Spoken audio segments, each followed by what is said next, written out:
Hello, everybody. This is Casey here to do our Friday night spiritual chat. How is everybody?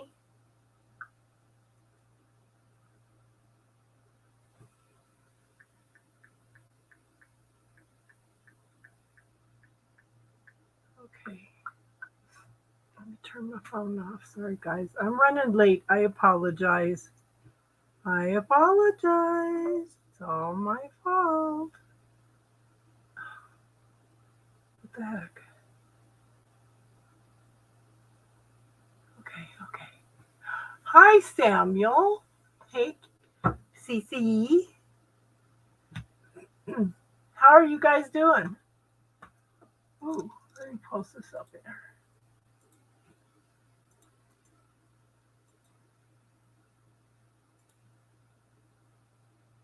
Come on live. Come on live.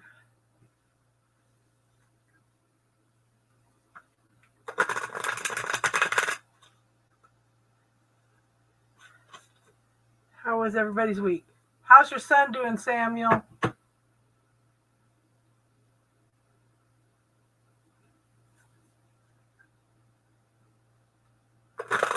There's Casey. There's Cece. Hello. How are you, hon? I'm hanging in here. How are you? Okay. Running slow, running late. What can I say? No biggie. Let me take this out of the case so it doesn't echo so bad.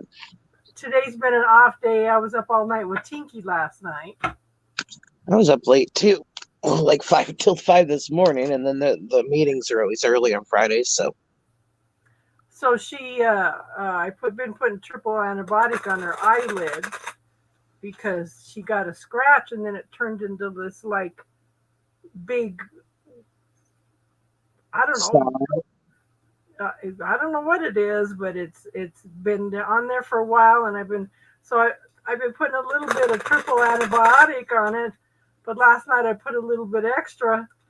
She wiped it off on her bed and then started licking her bed. Oh no. Okay, so because the triple antibiotic can cause digestive problems in dogs. Mm-hmm. So within 10 minutes, she was snuggling up next to me, telling me her stomach was hurting. Oh no. Oh, no. I gave her some ginger, and she was pissed. Oh no. And then that wasn't getting better, so I waited a little while, gave her a little more, and then she was mad. And then she sat up all night. She sat up. She didn't lay down at all night. She just sit there all night, or she'd come up and lay next to me. And it's like, my poor baby, I'm so sorry. She finally probably about 5 this morning laid down, so she had a rough night. Mom had a rough night trying to take care of her baby. So yeah. Goodness gracious. Poor Tink. Poor Casey. Yeah, well, she hasn't had a stomachache for a while. She used to get them a lot, but I don't know what shifted, if it's the type of dog food I changed it to her or what, but she started doing a little better. It could have been. Whenever we used to change dog food, we would mix it 3/4 with the old and 1/4 with the new for a few days, then switch to half and half, then a quarter of the old and 3/4 of the new, then just completely switch. A little easier on their sensitive tummies. Oh, I know, but like I said, she hasn't had a stomachache for a while. She's like, oh my God, it hurts, Mom. I know when she comes up and lays next to me or comes in and it sits in my face that she's in pain. Yeah. You can put honey on anything infected. It's a wonderful natural neosporin. I may do that tonight. Yeah. I may do that tonight. Okay, let's see what kind of energy we got going for the next week. I ordered some new cards. They're easier to shuffle. I finally got a Kipper deck in. Oh, did you? Hey, Casey. Yeah. Our sunshine is here. Our lighthouse and our sunshine are here. Hello, Casey. I can't see the chat. Yeah. Okay, the energy for the week. The first card is the Ten of Pentacles. So we're moving into a more prosperous abundance time. Things are starting to smooth out. Things are starting to manifest a little more for a lot of us, okay? I don't know if any of you noticed a shift in energy today, but I had a couple of people messaging me and asking me if I felt it. But I think we'll be going a lot of shifts until the end of April. But the Ten of Pentacles is coming into fulfillment, finding who you are, what you want, what you desire. Hey, Jano. There's Casey. Yeah, so then. Hello. Hi. Hi. Oh, sorry. Sorry, Casey. That's okay. I was yawning. Sorry. Sorry. So I kind of look at the Ten of Pentacles as having much more than enough to spend, spare, share, save, and assist. But it's not just money wise. It's on all levels. Okay. And then we have the Queen of Pentacles. That's standing on your own 2 feet. It's like we're all trying to get more. We're all trying to get more grounded, more stable. Trying to position ourselves into where we want to go. Okay. You got a lot of synchronicities today, huh, Jano? And then the Knight of Pentacles. It's been a long time coming. It's been a very, very slow moving energy. Everybody's had to deal with a lot of fears, lots of illusions, finding emotional balance, emotional passion, desires, there's a new day dawning. There's a new day coming. There's lots of healing going on, okay? And we have, again, finding our passion, finding our desire. What do we want? Where do we want to go? And starting, it's a new year. We're all putting energy out there of the things we want to manifest in our lives, so it's just, yeah. Last card is the Sun. I think this is going to be a good week for everybody. The Sun is fulfillment on all levels. So, yeah. Nice. Yeah.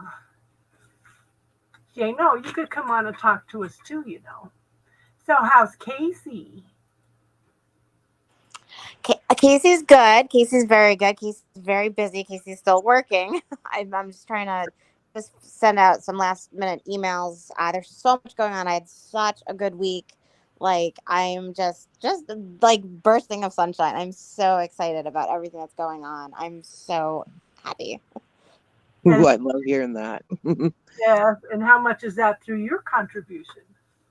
It's so cool because I'm co-creating this thing, and I'm just like on cloud 9. I'm so excited. It's just like unbelievable. I'm so proud of you that you're doing that. You're stepping in and being you and claiming your power. I can't believe this is even happening. Like, it's absolutely crazy.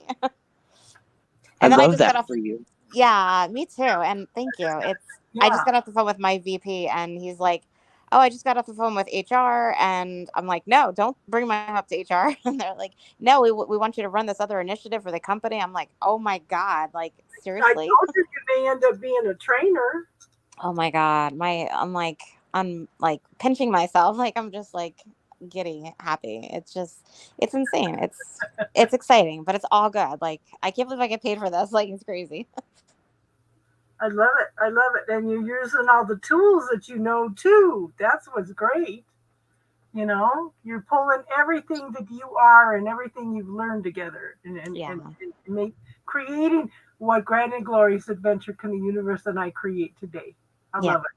I'm super excited. Love it. Everything's working well. How's everybody else doing? Good. You feeling okay? Just got it.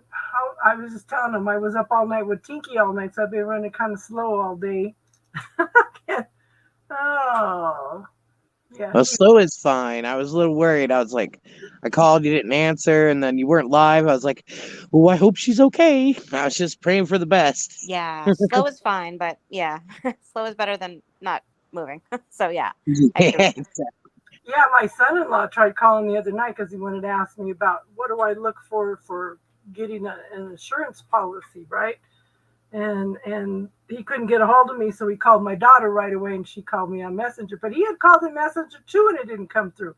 There seems to be all of a sudden a dead spot in my house that wasn't there before. I did start the phone over again, and it seems to be better. But it's like all of a sudden I wasn't getting calls, I wasn't getting messages, I wasn't getting anything.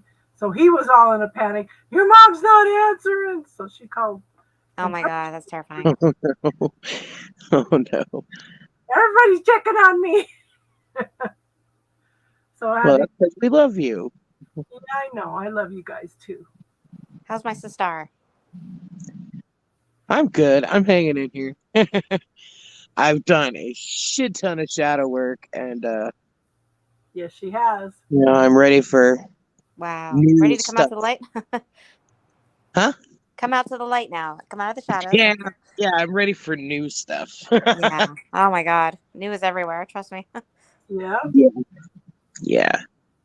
Yeah, I've been watching a shit ton of marketing videos on, how to market yourself and, strategy and I need to do that. all that shit. So I'm getting ready to get started on all that for myself because I've wanted to for a really long time. And, I've had that tug to like tell my story, but now it's like, do it. Let me know if I can help you. I literally just got out of a 3-day workshop on marketing and marketing strategy. So let me know if there's Oh, anything I can do to help. Whoa. Everything always funny. aligns, like it's unbelievable. That's crazy. That's Like awesome. I've been putting myself on rigorous, just like watching these TikToks and these social media managers and going into their lives and like really getting to know them as well as like just really soaking up everything I can, which I've been doing the whole time where I'm at, but like I just felt this really strong draw to kind of work stuff. You're networking. That's what you need to do. All right, guys. Oh, My VP is calling. I got to drop. I'll be back. Love you. Okay. well, yeah. Okay. Yeah. She's so awesome. So are you. I know. I'm glad she's a happy camper.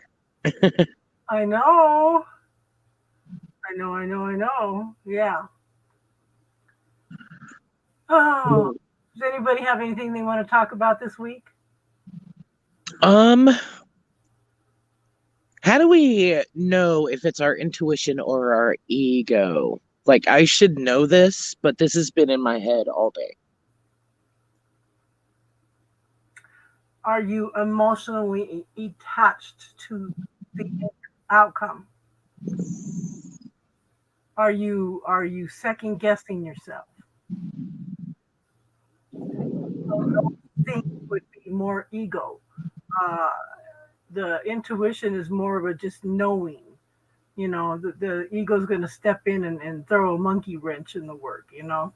Make you second guess it, and yeah, it's. Is it light? Is it heavy? Okay, so let me see if I can make this make sense. So my intuition, my knowing, tells me a certain thing, and then, and I know that is there's no questioning that, Right. That's what it is. And then I think my ego is reacting to things that aren't letting that happen. Yep. It's going to tell you it can't happen, or what if this happens, or we were talking about what ifs earlier in the week, and yeah. No, I think it's upset that it's not happening a certain way. Yeah. If that makes sense. Or it's responding to the programs that are still running. We're going to be clearing programs our whole life. It's not like we're going to clear something and everything's going to be sailing. We have no reason to be here. Right. But it's, Well, you're going to post this, right? yeah. Okay. Well, I don't know if I want to put it all out there, but let me see if I can Hi, newbie me. How are you? box it in a little bit. So I know for a fact that there is something that's part of my mission. I know for a huge fact that, that this is exactly what I'm here for, you know, but circumstances and situations are not allowing that to happen as I expected it to, or as I wanted it to, or as I had, planned on. And there's a lot of unrest within me because of it. I feel like it's not going to come to fruition. But change is hard. You're going to feel uneasy when you're making changes anyway. And the subconscious going to, is going to feel uneasy. And the subconscious has got this program running, and the subconscious does not tell the difference between what is right and what is wrong. It just focuses on, well, this is what she's putting out there, and I'm going to give it to you, and whatever you're focusing on is what the universe is going to manifest for you. Like I said, it can't tell the difference. So that's why I tell you guys with the wish card, focus on what you want, not what you don't want, because you're going to manifest it, because that subconscious mind just doesn't know. It says, okay, I'm we're going to manifest this. This is what you're asking for, Right. Okay. Yeah. That's what I just need to switch my perspective, because one way or another it'll happen. It's just not happening the way that I had expected, hoped, or worked towards. So are you sure the universe is just isn't bringing it to you in a better way? This is one of the reasons I tell you to tack on, this or something better, because the universe knows the whole picture. We don't. right, exactly. Okay, that's very true. That's very true. So is it something that you're creating, or something the universe is co-creating with you? It's something that has been in my bones, my DNA, my soul, my my life pattern print, whatever, however you want to say it, for as long as I can remember. It's what I, have always striven for, always been about. Well, we were talking about this one night anyway, because I remember as a Mhm. child thinking, I'm here to do something spectacular. And this little, and we're taught in church and by our parents and stuff, you know, delusions of grandeur, uh, you're crazy, And like my sister one time, I was telling some of the kids, hi Judy, I was telling some of the kids on my we were going on an excursion with the kids from my kids' school, and I told the kids, you guys need to look at what you're learning and what you want to create in your lives, because um, you guys are the future of the world. And my sister came up and said, oh, look at you up on your soapbox. My goodness. Okay, well, that might be so, but I do not think that this is a delusion of grandeur. Otherwise, things would not have been put in my path the way that they have been. No, but this is what I'm talking about, getting past the programs. I can see now, especially the last few months, since you've seen all the changes I've been going through since Evolve came through, the I what you see with me is what you get. I So, tell you guys everything, so how's that going so far? The Evolve Me. Learning a lot of stuff. I haven't put out to do readings and stuff yet, because I don't think I'm physically up to that yet. But Crystal and I were talking about doing a couple classes, and we may do some lives together and stuff. But Crystal's ready to get out there on her own, also. That's awesome. But you guys saw everything that I was going through, and it's like, okay. And then I see some things happen, and it's like, okay, how many times does the universe need to slap me across the face, and for me to realize that I really am here to do something? You know, Yeah, exactly. it's kind of like sometimes we have to surrender into that, you know, and then one of the things that popped up for me was I think I have a little bit of a fear Hey, of Judy. Hey, Jenna. abuse of power. You know, Oh yeah, yeah.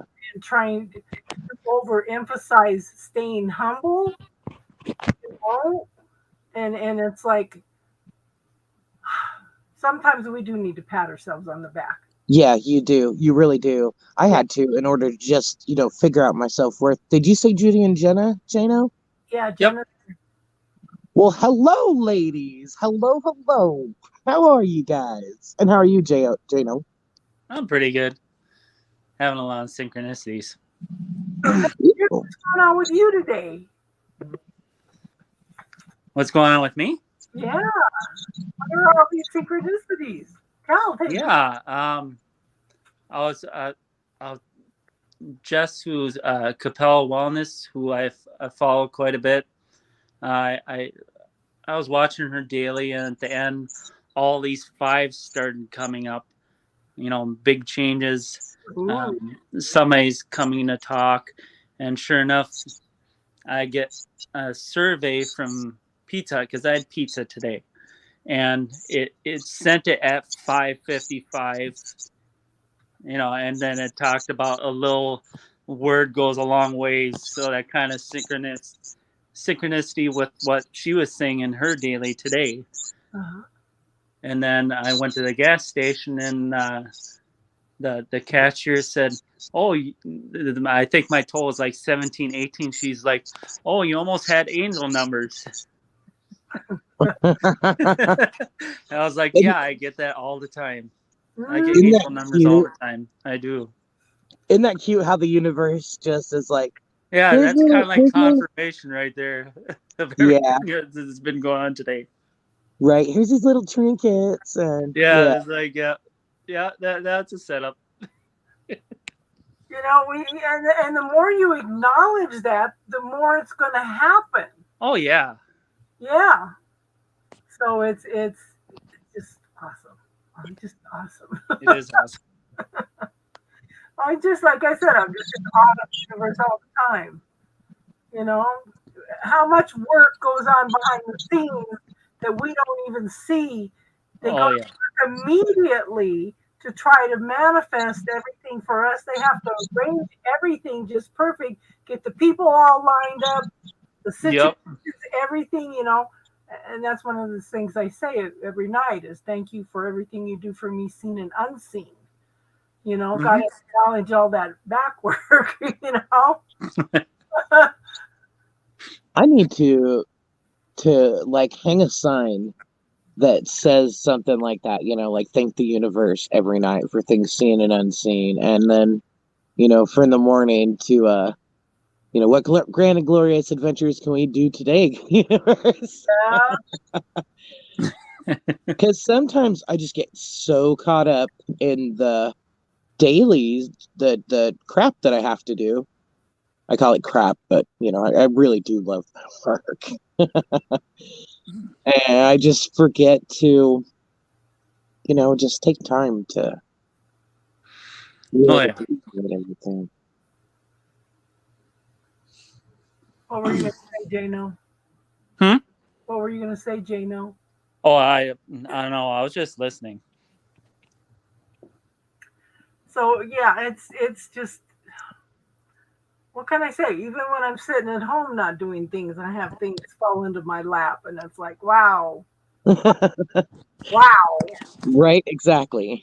It's when you're doing nothing is when it does happen. That's I, basically it. well, so Crystal and I were talking about this the other day too. Is you know, I have had a little thought go through my mind real quick, and then I think about something else, and then whatever that little thought was that went through quick manifests. You know, and that's one of the things, one of the lessons I tell you guys.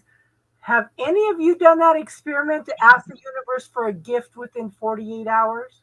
And see, and then remember I was telling you that now are you manifesting that or is that or is that telepathy? Is that your intuition? Are you reading it right before it happens? Well, I'd have to say I think it's the universe, because I did ask, okay, for the second one, okay, you asked for a gift from the universe and you can specify something. I thought, my first thought was, okay, I want to see an eagle. And I said, nah, there's no eagles here in Elbert County anymore. They poisoned so many of them, and so I said, I want to see turquoise Indian jewelry. So then I'm seeing silver Indian jewelry for the next 48 hours. And I wasn't seeing any turquoise. And then I went down to my friend's house and I come back and I think there's a raven in front of me on the road eating roadkill. And I pull up and it's a young eagle. Yeah. The universe responded with my first thought. Sure. Don't limit what I can do for you. Hey, Austin. Look at Austin's here. Hello. Well, Hi. Hello. the thing with manifesting is you ask for something, but it might not come in the way that you asked for it in a totally different way. That's why I encourage you not to ask for this or something better, because when you ask for something specific, you lock in the universe into this when there's so much more potential out here. You know? Yeah, you gotta let go of the how, let go of the how, let go of the why. Let go of the outcome. Yeah, let go of the outcome. Just hang on to what you want and do it. Well, you gotta let go of that too. Yeah. Yep. Set it and forget it. Yep. So how's Austin? I'm tired. I'm tired. You look tired. Sound tired. You got a haircut. Yes. I need one of those. We know you, Austin. We know you.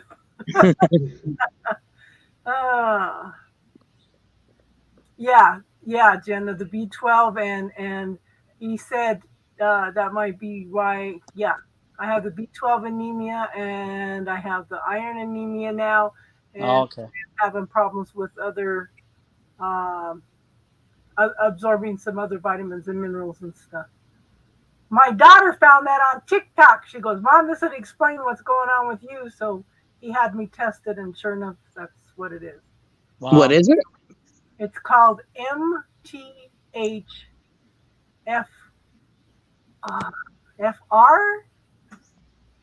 It's okay. Were any of you born with a birthmark on your forehead or on your neck? Yeah, I got a birthmark on the back of my head. Okay. Does it? Is it still there? Is it still pop It's up? still there, and it's on my son too. Okay. Exact same place. Because sometimes they call them a stork's kiss. Yep, that's what they call it. Oh yeah. So you need to get tested for this. Next time you go to the doctor, when they do blood tests, have them test for MTHFR. Is that what it is? Yeah. MTHFR. What it is there's two versions of this genetic causes problems. It can cause things like autism, IBS. It will cause all kinds of problems. It causes malabsorption. Yeah, folate. Yeah. Well, I wouldn't say it would cause autism. It's a lot of the kids that are tested for autism have it, but it also goes along. It causes you to have heavy metal poisoning also. That can cause the autism. Well, Yeah, I'm sure it's not the only cause of it, but it might be a contributing factor. Well, Yeah. autism is autism is hereditary. That's not. Yeah. Why has it gone up almost 300% in the last 40 years? My daughter has autism. Oh well, they say. And my brother There's- has autism, and I probably have a little bit too. there's a huge lawsuit against Tylenol. It has increased the rates in the last 4 years for sure. I don't believe that Tylenol has anything to do with it. No, but I think that some of the vaccines that have heavy metals in them have something to do with them, especially in my family, because I've had we have 5 kids in the family that have went into seizures, and they went into seizures. Ended up in the hospital for days after they had their shots. One of them, her red blood cell count went down so low that they thought she had leukemia. And what was the other one? I can't remember what the other one was, but my family seems to have a problem with the vaccines. So yeah. Yeah. Well, I think in my opinion, it's just that we didn't used to test for it. We used to just think of people just were awkward or something, and a lot of these people had autism. They weren't awkward. It was just that it wasn't recognized back then. I don't remember seeing any autism at all when I went to school. Any at all. You know, we had a few kids that had, you know, some other issues, but never autism. You know, right? Well, it wasn't diagnosed all the time. It wasn't diagnosed. It wasn't widely studied either. So exactly. So now that we know more about, we know the signs to look for it. I think not only is it genetic, but that environmental factors do play a part, such as nutrition, heavy metals, things that definitely modify your genes, you know, those kinds of things. All the chemicals they put in our stuff nowadays, you know, I think that all plays a part in it. Yeah. Well, the thing is, teachers don't know how to handle these kids because they deemed it as something that's wrong, and they don't know. I think in a way that autism is a way of the universe bringing in a whole different energy, because these kids respond to the world a different way. And a lot of them, you give them electronics and they're a genius. You know, I was going to say, yeah, a lot of them have very specialized, very incredible intelligence. Yes. They just can't express emotions. Yeah, I just found out my daughter who has autism made the honor roll today. Oh, nice. Yeah. See, she's brilliant. But anything that our culture sees as different is considered wrong. There's something wrong. Yeah, well, there's nothing wrong. Well, the people who are pointing the fingers are generally the ones who are wrong. Yeah, exactly. But my niece that has the one with the worst autism, she said he's the biggest blessing in my life. You know, he's so loving, he's so kind, he's so generous, he's so intelligent, you know, and she says he's out of all 6 of my kids, he's my biggest blessing. Yeah. Yeah, autism is not a disease. It's not something you cure. They've actually done studies where the brain is actually different in people with autism. It's physically different.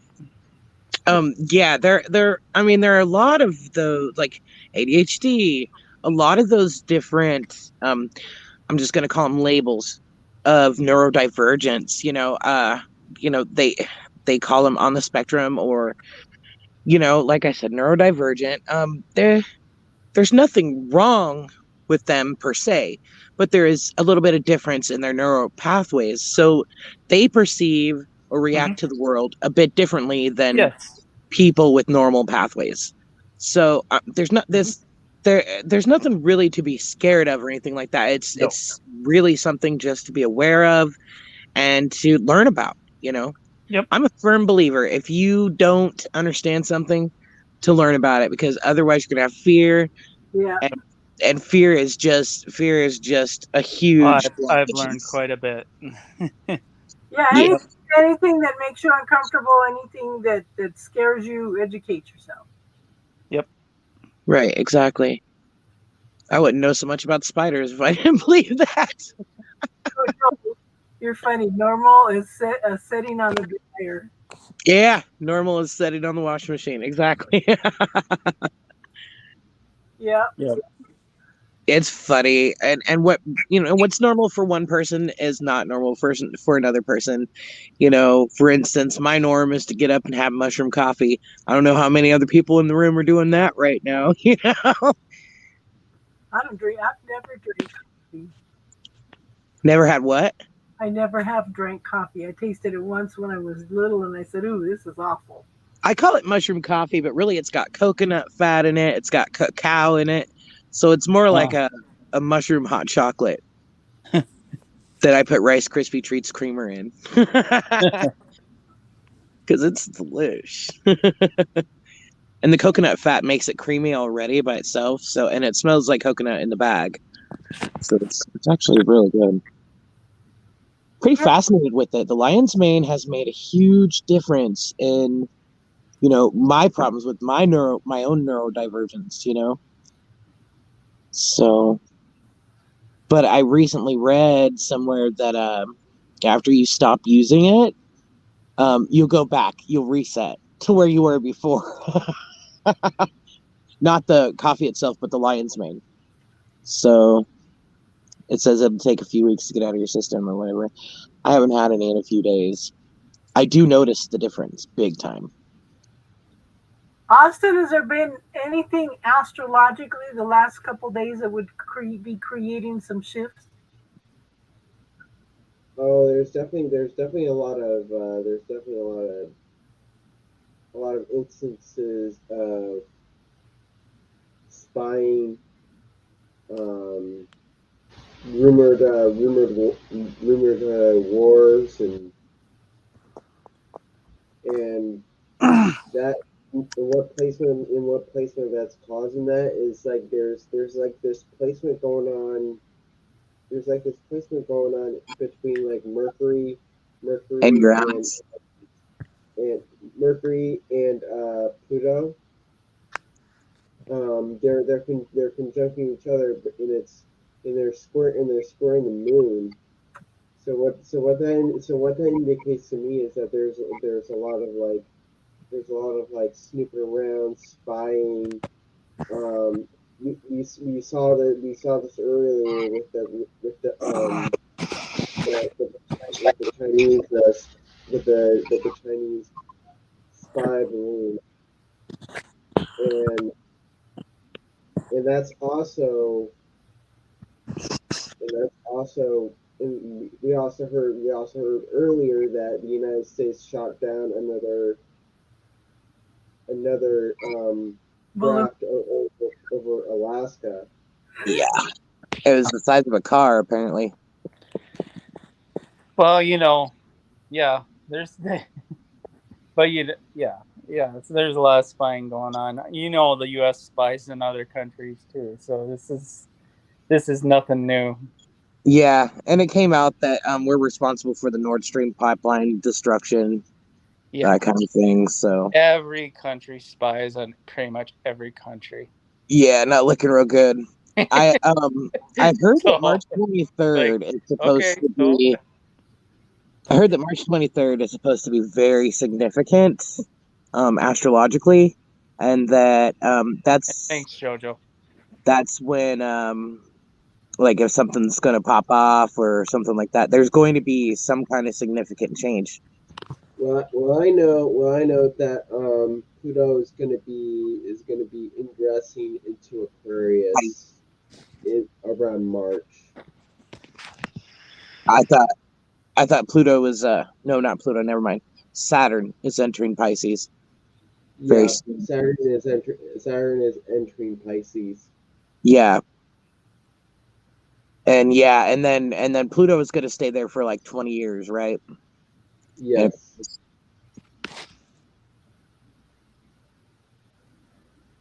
Wow. Yeah. I think we're gonna have like I think technology is going to be a lot more. It's going to be a lot more advanced coming up into 2023 and 2024 with this AI. The Chat GPT. Yes. Dude, I broke it. I was asking it about human souls and if it had a soul, and it was like it went all over the place. And then I was like, okay, what's a dog? After I was like, do you have a soul? I asked it about astrology, and it said it's bullshit. It really said it's bullshit. I have a bunch of screenshots. But they're getting ready to put that thing in a doll, I guess. And they've got all kinds of. Have you seen the robots they're automated robots that they're letting shoot people? Oh, They made it legal. I think is it California they made that legal? That the automated Drones? drones or whatever, yeah, can fucking shoot people. They've had that. Yeah, that's like military drones, isn't it? hey, Angelica. Yeah, but they couldn't shoot a civilian or anything like that. They were just in all that testing. Now it's completely legal over there. Oh, wow. Yeah, and then they've got all these little automated like fast food worker ones. Like they got one that makes chips at Chipotle or something like it makes chips at Chipotle and they call it Chippy. Then they got one that does burger flipping, they call Flippy. Flippy. Yeah. But I mean, they're giving them these cute little names. People should be worried. These are going to be taking jobs, Are.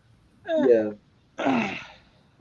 That's one of the reasons that when Wang was running for president, he was talking about putting taxes on all those robots and machines in order to create the basic universal income for everybody. Mm-hmm. Because he could. Oh yeah. Yeah. I watched a TikTok video last night where the cops pulled a young black guy over, and I think he was just walking down the street, and he kept asking him, "Well, what's going on? What's going on?" They had their guns pulled and everything. Everybody in the neighborhood came out and stood up for him, and they even walked down the street with him toward the police to make sure they didn't shoot him. Now that's community coming together, and kind of keeping the police, accountable. Yeah.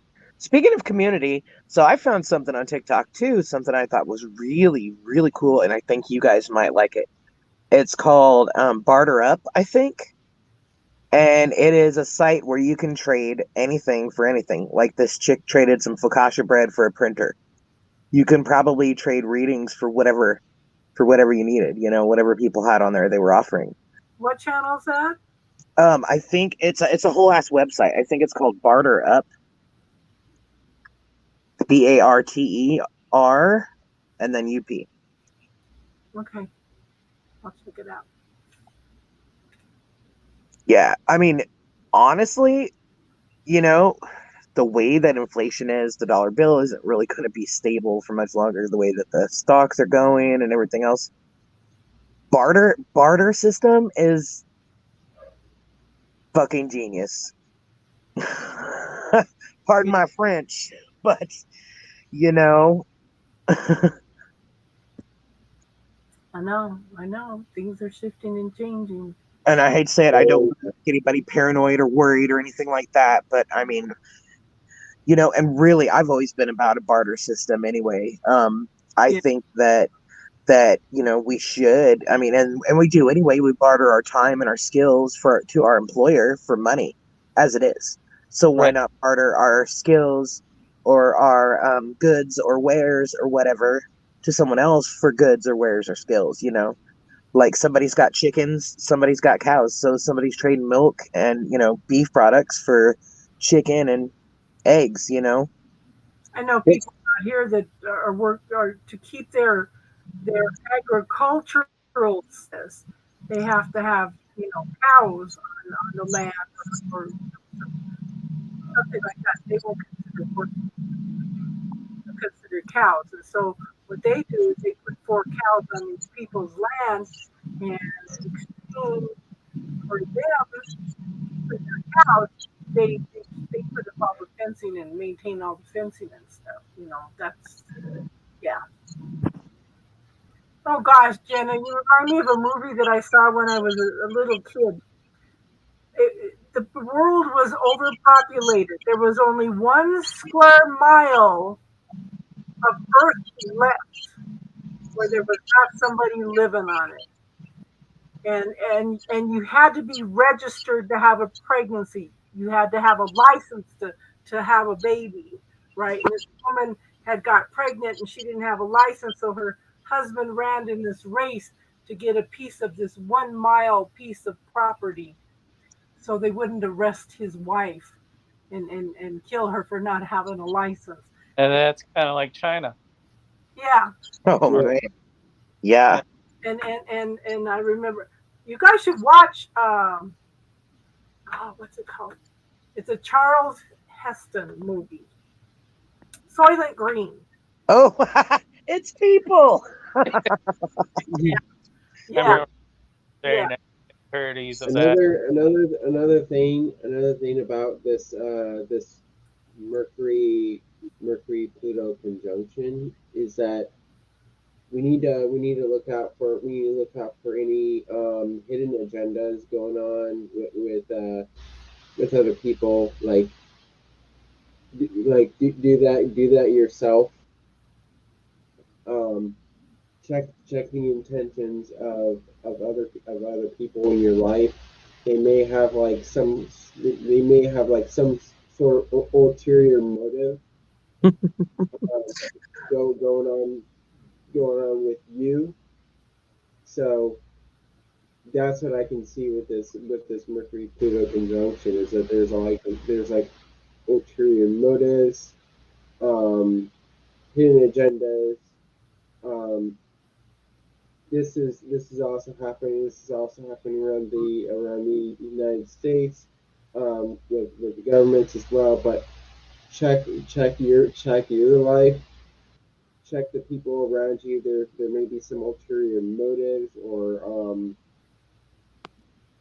people that aren't being entirely Upfront. honest. Yeah. Oh my God. We all have motive. Sounds like my whole ass life, or my whole ass week, though. Well, when I hear from some of my family, I kind of look for the little hidden agendas anymore. Right. Yeah. Yeah. Oof. But I know last time we had this Black Swan event that triggered the COVID, it changed our culture. It changed our money systems. It changed the way people looked at the world, and that's been happening since COVID popped up anyway. And they've been trying to change this to a credit card system of money, and yeah. I think COVID definitely like shifted something in the. I feel like before COVID, we were living in a very different world.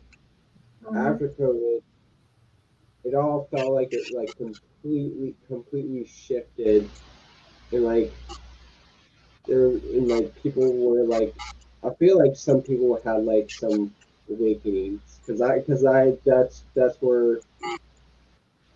that's where I also had an awakening around COVID.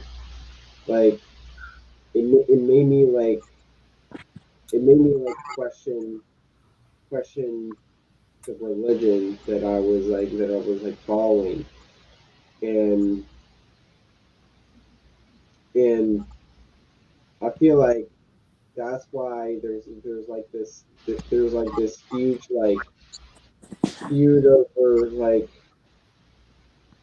there's like this huge feud of like woke versus not woke, and I feel like it's some people.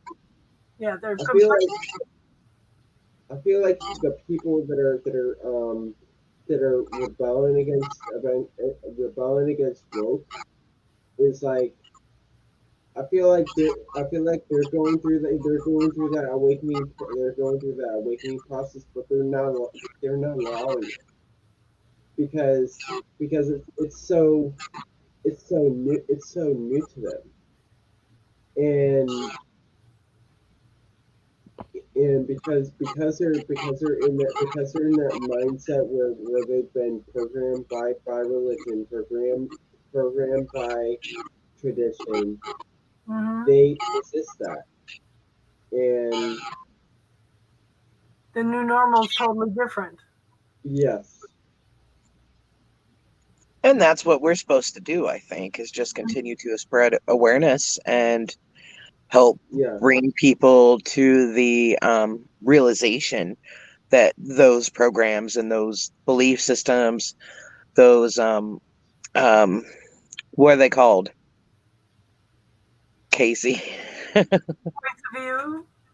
Conditioning, Yeah. social yeah, conditioning structures that have been put in place are not for our betterment.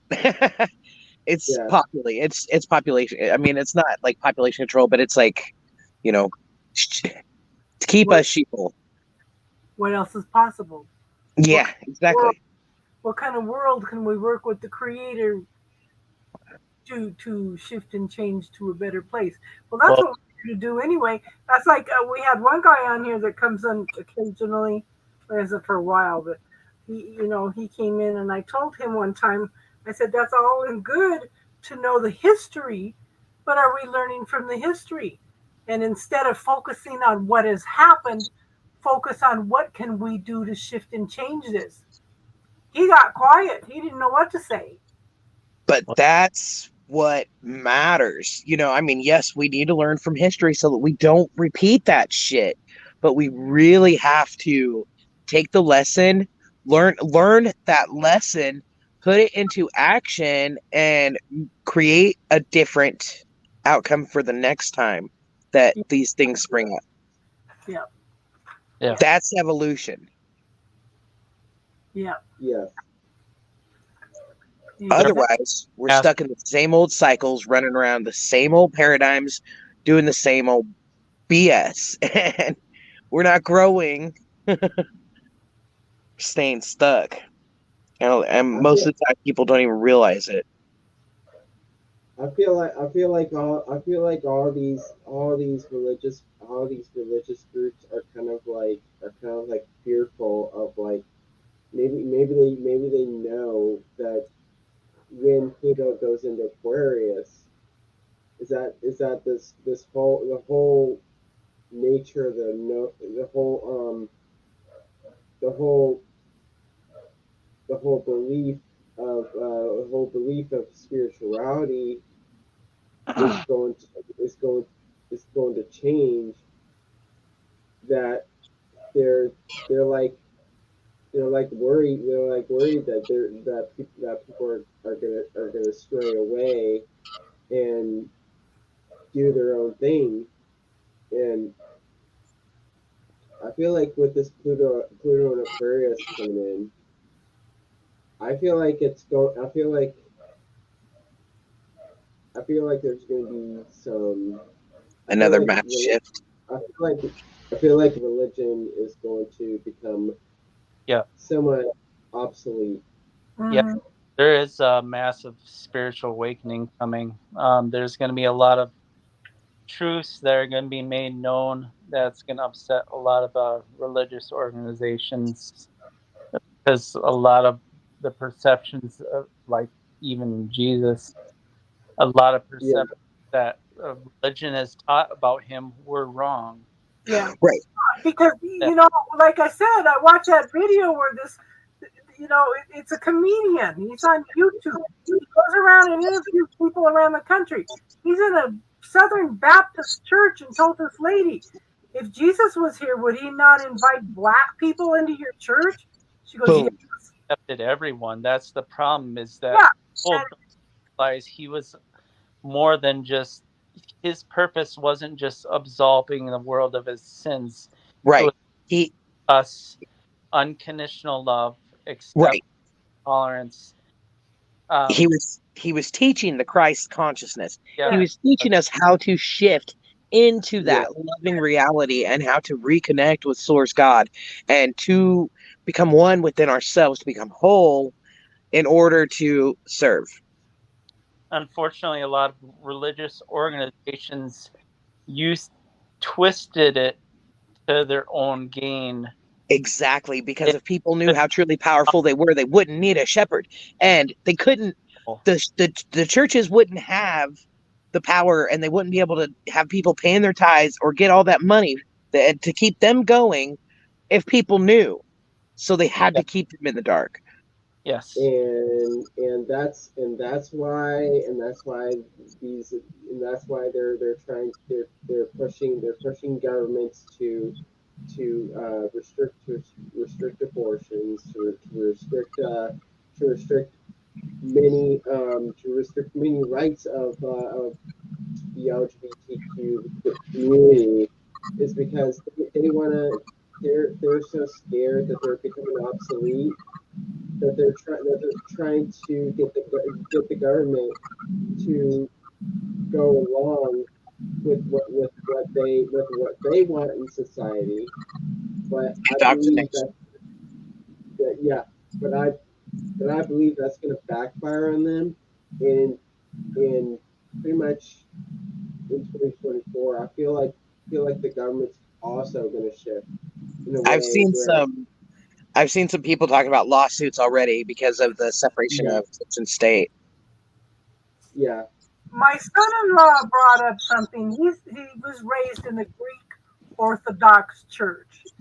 He says what they were taught is the Roman Catholics are the ones that crucified Jesus. I said, wait, I thought the Catholic Church didn't start till 300 years after. I went back and did some research.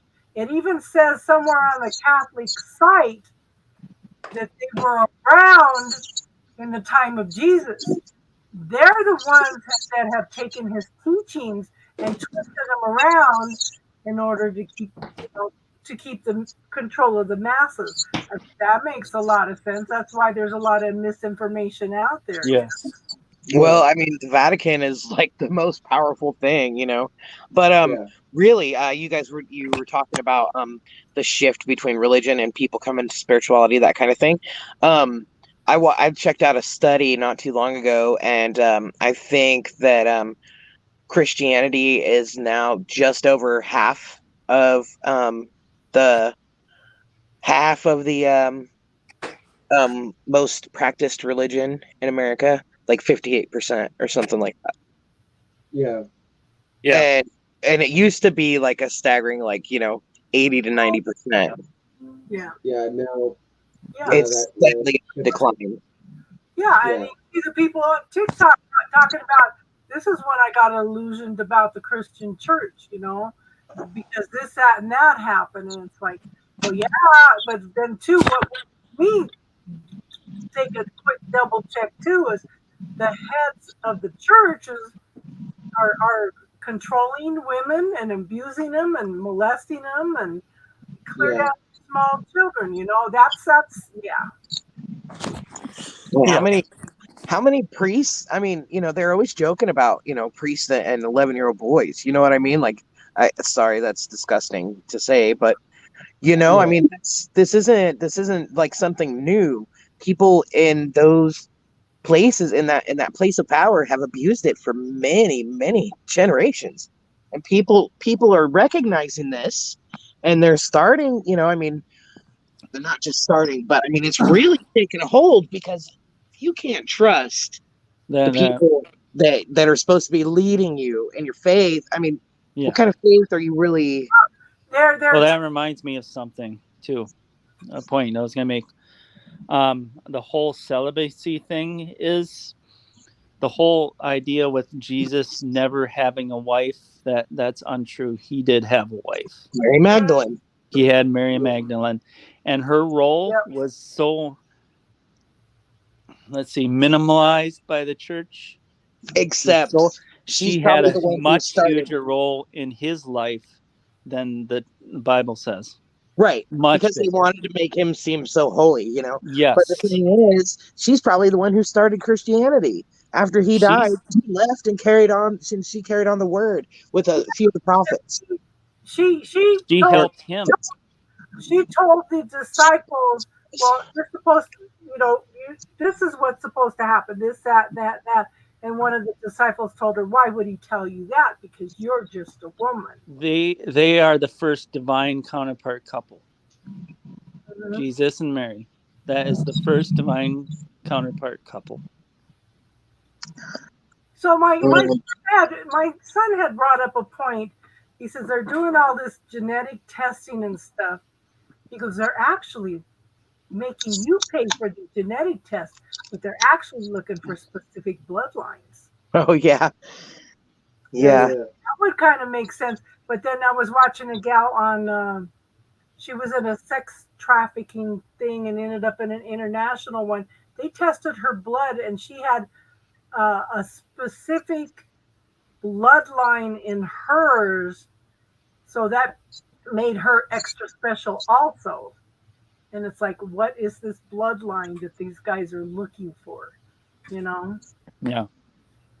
Probably, the Jesus chromosomes. I don't mean to laugh and make a joke out of it or anything. It just sounded funny rolling off my tongue like that. If you watched that movie a few years ago, what was the name of it? Where they canceled it after one season because it caused such an outrage. They showed that this man from the Middle East was popping up all over the world and creating all these miracles, and this woman from here in the States was just sure she was going to catch him. She was going to prove he was a terrorist and stuff, but he was doing miracles all over, and it just caused such an outrage that they canceled it. I mean, it caused an outrage all over the world. Did any of you watch that? Mm-mm. No. I think he told me about it, but I never did have time to sit I down. watched that, and it's like, oh my God, that's exactly what would happen if he came back. Nobody would believe him right now, and they would all call him a terrorist and try to kill him. That's what happened to him in his lifetime. Exactly. Basically. Exactly. Mm-hmm. So, yeah. So there's no reason for him to come in. Well, like I said, the Jews say that he wasn't the Christ because the Christ is a consciousness. Well, if it's a consciousness, we all have the ability to achieve that. And so that's what Jesus was trying to tell us.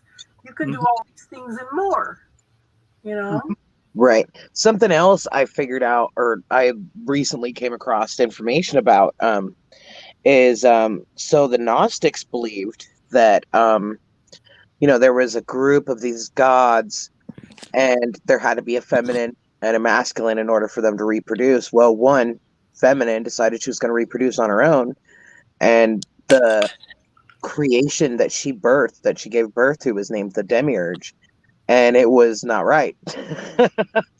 And it decided that it was gonna it was cast out for some reason out of the spiritual realm of the gods or whatever, and it decided that it was going to make its own creations, and it reproduced, and that's where humanity came from, and that's what the Christian God is the Demiurge. I shouldn't be laughing, but well, if you read some of the Lemurian tablets, they tell the story about the universe is called Sophia, and okay, so that's in the Gnostic religions. That's part of it. Yes. Yeah, and that there is an evil force that works to overthrow Sophia. Yeah. My So son was listening to that. I'm not listening to this, and he went and locked himself in the room. So Sophia was like the main, and they didn't really take on feminine or masculine. You know what I mean? They were gods. They weren't like us, and but they needed two to reproduce, and Sophia was the main one, the original or whatever, and then I'm not sure which one decided to reproduce on its own that created the Demiurge, but yeah, apparently we are. We come from the Demiurge. Well, I look at it like this: we are the universe experiencing itself. I mean, you can create anything you want, and you're by yourself. Would you not want to learn and grow more? You know, I believe that every scenario, every decision, every choice that we make is played out in a dimension simultaneously. You know, and Yeah. you know, so Oh yeah, science has proven the multiverse. yeah, yeah, yeah. Definitely. Because I had read they had proven there was 64, and I said that's interesting because if you look at some of this stuff, like the computer has 64 bytes, 128, you know, and uh, some of the numbers in the universe seem to correspond with that also, you know. So it was just kind of interesting looking at the correlation between some of this stuff, you know. Yeah, the correlation is. I mean, you know, I used to drive myself mad looking at all the different things. I was like, oh my gosh, oh my gosh. Yeah. But I read an article, or I started to read an article earlier from the Big Think that there is a what's his name? Is it Robert Lang, maybe? Um, he has a theory that you know, our consciousness does create our reality. Yes. You know, so it's like science is catching up.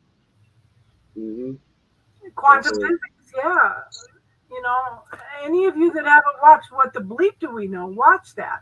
It's so much more significant than The Secret, you know.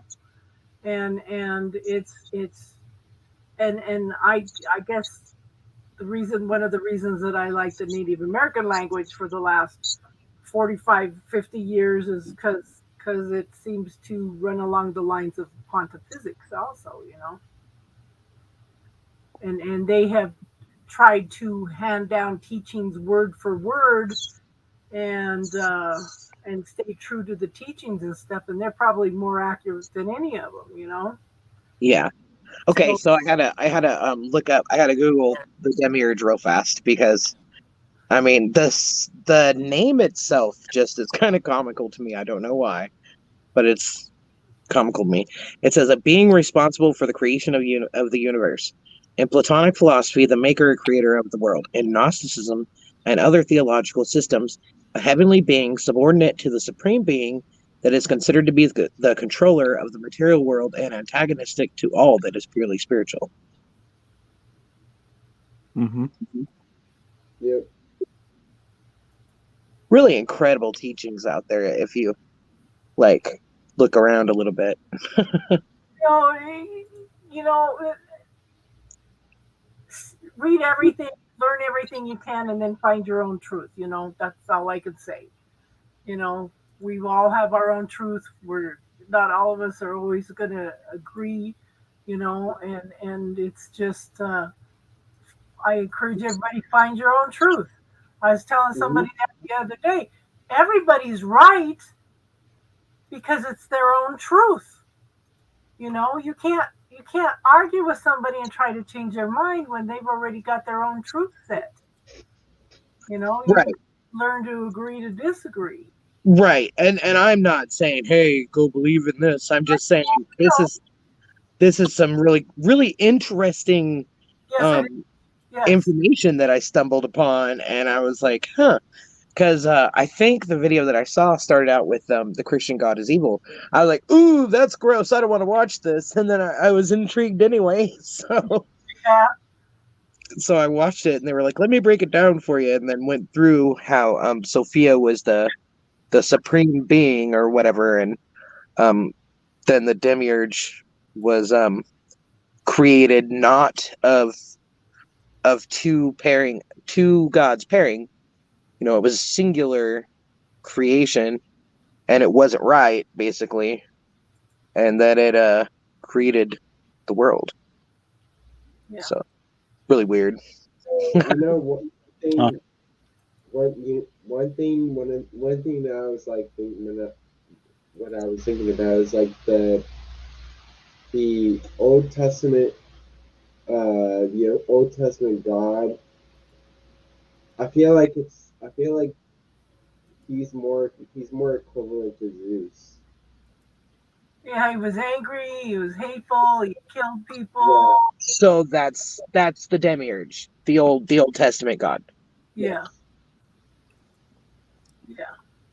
There's such a difference between the Old Testament and the New Testament, but nobody talks about that. I feel like they borrowed from Greek mythology, and and that's who they're talking about is Zeus. Oh yeah. I mean, I think that, the gods of the different cultures over time were probably the same gods, they just called them different names. Yeah, You know, Yeah, because a lot of them had the same characteristics. yeah, Especially between the Greek and the Roman, yeah. Mars, Ares, you know. Yeah. yeah. Exactly. And just like if you, I could see that because if you look at some of the gods in South America and some of the gods in Egypt, there's a slight difference in the names, but they're very similar. The same thing with the cities. It's there's so many similarities there. You know, Exactly. Exactly. And it makes so much sense because people in different parts of the world would definitely have different ways of speaking, different ways of identifying things, different styles. Their cultures were different. So, of course, they're going to call them something different, even though they're the same kind of being. yeah. So, now my question is Lilith uh, a dark goddess? Would working with her be, um, It's you. I mean, is that old religious programming that would make me fear that? Well, that's just working with the shadow side. You know, if you want to look at her as a dark one, but I think that she's just a willful woman. She knows who she is and what she wants. Oh yeah, definitely, definitely. Yeah, and they just didn't like it. Didn't like it at all. Hold on, I got. Right. And so yeah, so the same about Hecate. Wasn't she yeah, I'm watching this one TikToker, she is a what's it called? Where you dig stuff up. Anthropologist? Yeah, No, yeah. that's the study of like people and stuff. Archaeologist. So um she does specifically theological archaeology. Oh, Astro, you're trying to come in a second time? I want to share my screen. I just want to show you guys the similarities of the biblical God and Zeus in Oh like yeah, yeah, I've looked at Yeah, it. Santa Claus too. yeah. yeah. And what is it? Is it England? They call him the All Father. What do they call him? Father Christmas. So if you look at, Yeah. the way he wears robes, the beard, all that kind of stuff, it's all kind of based off the same thing. Hi, Alvin. Yeah, This is Zeus. This is the artistic portrayal of Zeus, and this is the way the Greeks portrayed Zeus. Now, if you go into what God looks like, the Well, God yeah, of the Bible, right. They just put this is their what own he looks like. spin And on an old he, favorite. They just put their own spin on an old favorite to make it more palatable for people to convert. yeah. And and yeah, and and taking the stories from the old religions and spun it into something that they thought that they would resonate with. Exactly, so that they could get people to follow them. It Yes. was a yeah, control tactic, you know? And they did the same thing with the holidays. So a lot of people think that Christmas is Jesus's birthday, that kind of thing. Well, it was, actually It's the winter in solstice. Maya. Yeah, yeah, exactly. And like Easter, they talk about the resurrection and stuff. What do bunnies and eggs have to do with the resurrection? Nothing. They were symbols of fertility from Yeah. the Babylonian goddess Ishtar, which is where Yeah. the word Easter even comes from. So yeah. Oh yeah. I've spent years and years digging. I'd pop an amen to that. Well said. Yeah. Yeah.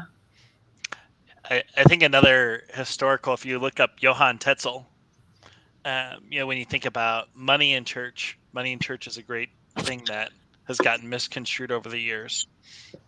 Johann Tetzel came up with the idea of tithing, which is nowhere really in the Bible. There's Where very they loose pay interpretations of it. And then all of a sudden, stuff comes out about if you don't tithe the 10th of your income, it goes further down the fear rabbit hole.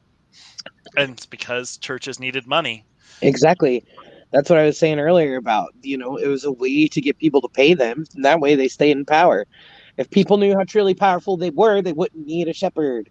Then they'd lose control, they'd lose their power, they'd lose their position in the world. Mm-hmm. It's power hungry, crowd control. Yeah. Yeah.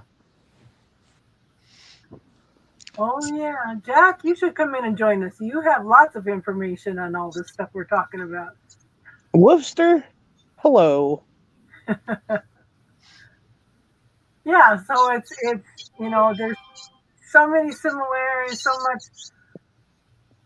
mixture of everything, and right now we just have a bunch of sheep that are whatever people are telling them, and whatever they're telling them, they're not teaching them the true teachings. Treat your treat each other like they're your brothers and sisters, and it just do unto others as you would have them do unto you, and it's like, no, if and they're preaching, you have to go out and convert people to your religion, Yeah. Right. Well, they teach that stuff to a certain extent, but then they turn around and they're like, go ahead and sin, then come to confession once a week. You're fine. Yeah. Yeah. But see, And that, that- I was going to say earlier, this is what they told all the pedophiles and the molesters of women and everything. Oh, you have to join the church in order to be forgiven, but yet they joined the church and they just carried it on and on and on, Mm-hmm. that they could go to confession and be forgiven for everything they're doing, Right, and that's the fallacy. That's where it all comes down, because we know that the laws of karma are real. If you go around doing bad to people, it's going to come back to you. Mhm. It's going to. I have a Science, for every action there's an equal and opposite reaction. Everything is linked. I have And bad news for people. Hell doesn't exist. Hell is our own reality that we create on this plane. Yeah. that's And not bad. all the people who go and say eternal damnation and all this other crap, I view like consciousness like the last scene in Beetlejuice. That's what I view our version of hell as. Where you're stuck in the DMV and you have like number 4, and then they call like number 4 billion. Like that's our own version of hell that we do to ourselves. But it only gets worse and worse because we buy in to the programs. God knows Casey says that phrase enough. I love you, my friend, as I say that. But if I had $1 for every time I heard you say that, but we all buy into different programs, different yeses, different nos, and stuff like that. And religion's no different. I work as a practitioner. I actually have. I'm an RSCP. You can Google what that means if you really want to. But I spend time teaching people to not buy into the programs that they've been told over years and years and years and years of damage. And oftentimes they're really crazy things. And it's just, I don't know. Well, yeah.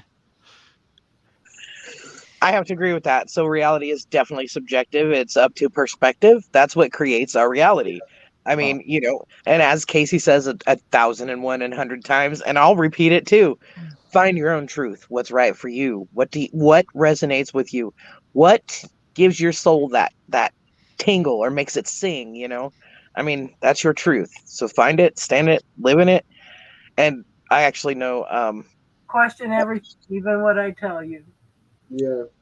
as far as consciousness creates heaven or hell, facts, big facts. I did have a near-death experience. That's exactly what I learned. But I also, I would say the closest to it, like as far as a message like that you can like check out on your own here on this plane that I found is, have you seen the movie What Dreams May Come? Robin Williams. It's an older movie. Oh yeah. There you go. There's a newer one, and I can't think of what it is. Maybe it's The Shack or something like that. Part of that. Bawled my head through that whole thing. Do what? There's a. Cried my head I up. don't know. For I that. don't know if you guys have watched or seen this or seen this show Supernatural, but there's this episode in season 5 where both the brothers die and they go to heaven for a while, and there's this thing where the angel is like saying, heaven is what you make it to be, where you can live out your best memories, and you can see see what you want to see out of heaven. So It's all about your perspective. It's about your consciousness too, because as your consciousness grows, your energy grows. You can only fill up the cup and container that you have. What you allow yourself to have, because you are already full and complete. You already are everything. You are made in the image of God. You have all of His talents and abilities. What are you going to allow yourself to have? Yeah.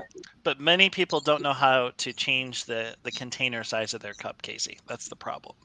Well, that's what we got to teach, right? You have to realize that you have to know how to fill your cup, and most people don't know how to do that. 2, you have to realize when your cup is empty, before you help everybody else, you got to fill your own cup, and you got to immediately go to that. You cannot pour from an empty cup. Yeah. The third thing is if you don't realize that people around you have empty cups, and your energy isn't raising their energy and vibration, you're not doing something right here. You're allowing yourself to be drowned in that room. You should choose to be that energy that lifts other people up in the room. And if you don't know how to beat that, there's plenty of ways to learn how to raise your vibration and energy level. Yeah, but sometimes what I do is just plant the seeds. I don't have to, I don't have to go out there and put myself on display or something. Well, you can put yourself on display all you want, and actually it's not a bad thing because you have a lot to teach. But yes, the power of planting a seed is so important because you just let somebody know. I mean, even just for them to see somebody else going through some of the similar struggles for them is sometimes enough for them to really start working on themselves and for them to really start paying attention. You know what I mean? That's what it took for me.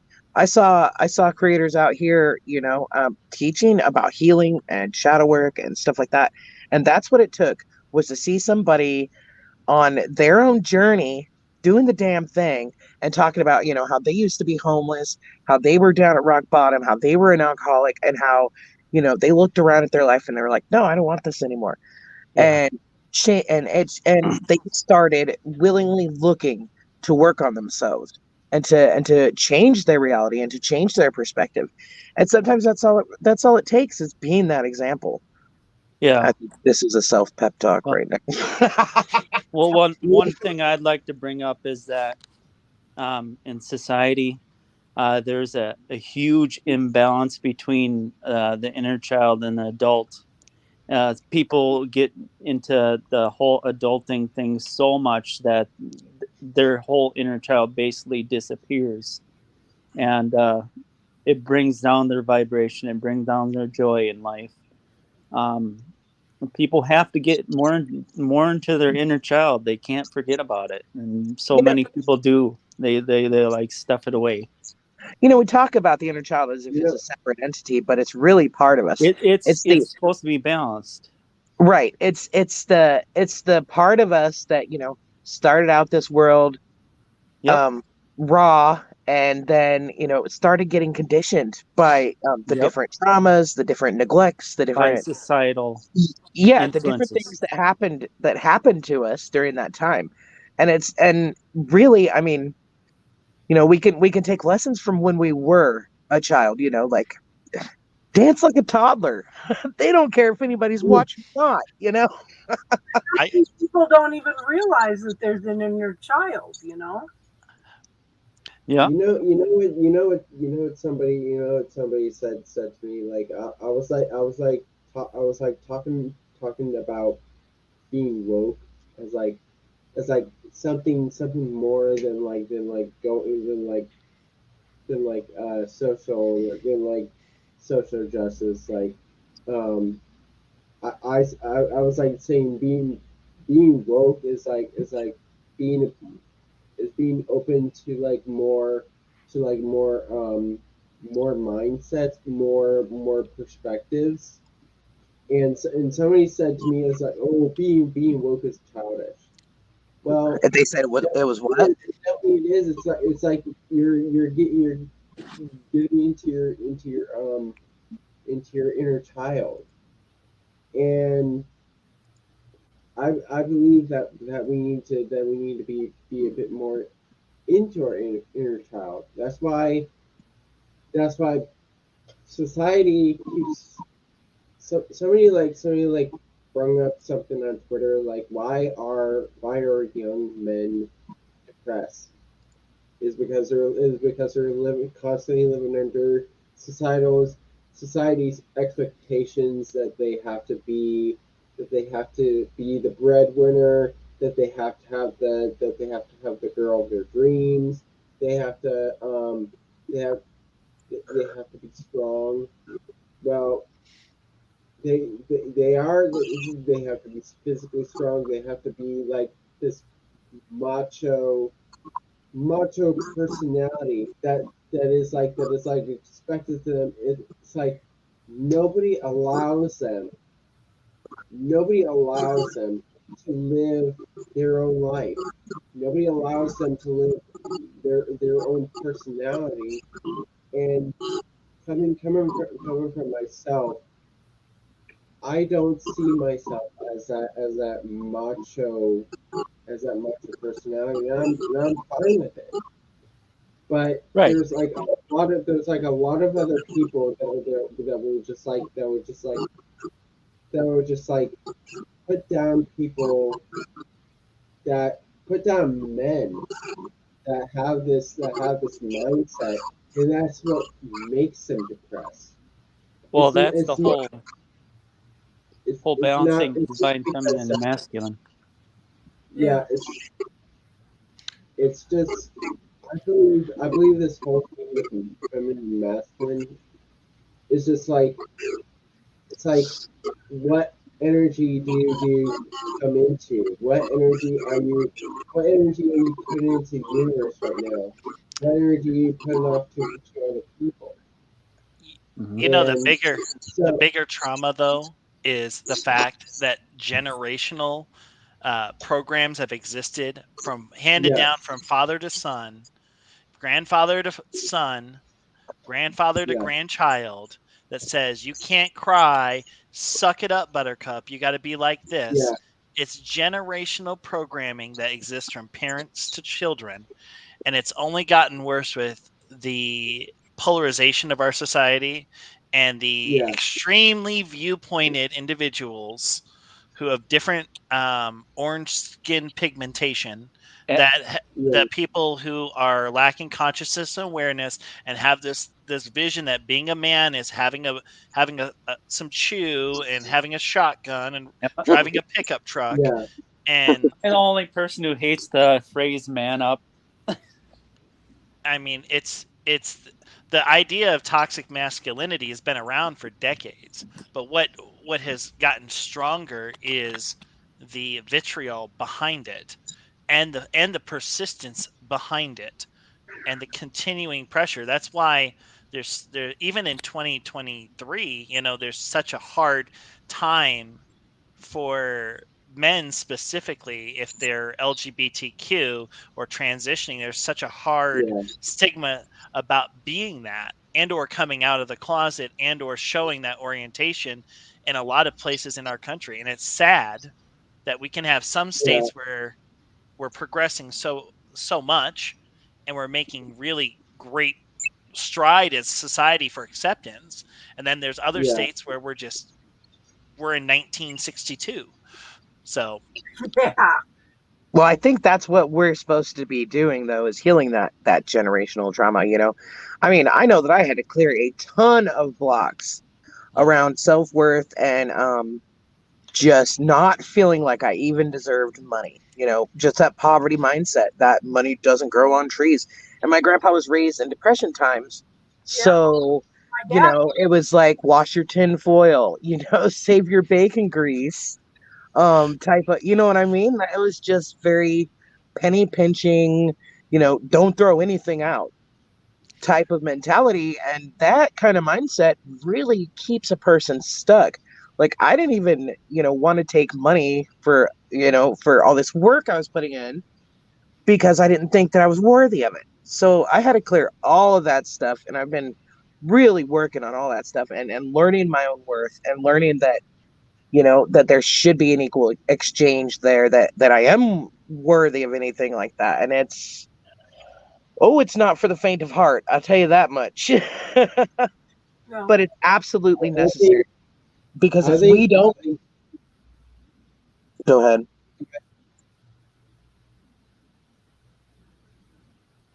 Okay, so I think with this whole like masculine and feminine going in is that nobody can be like 100% masculine, nobody can be 100% feminine.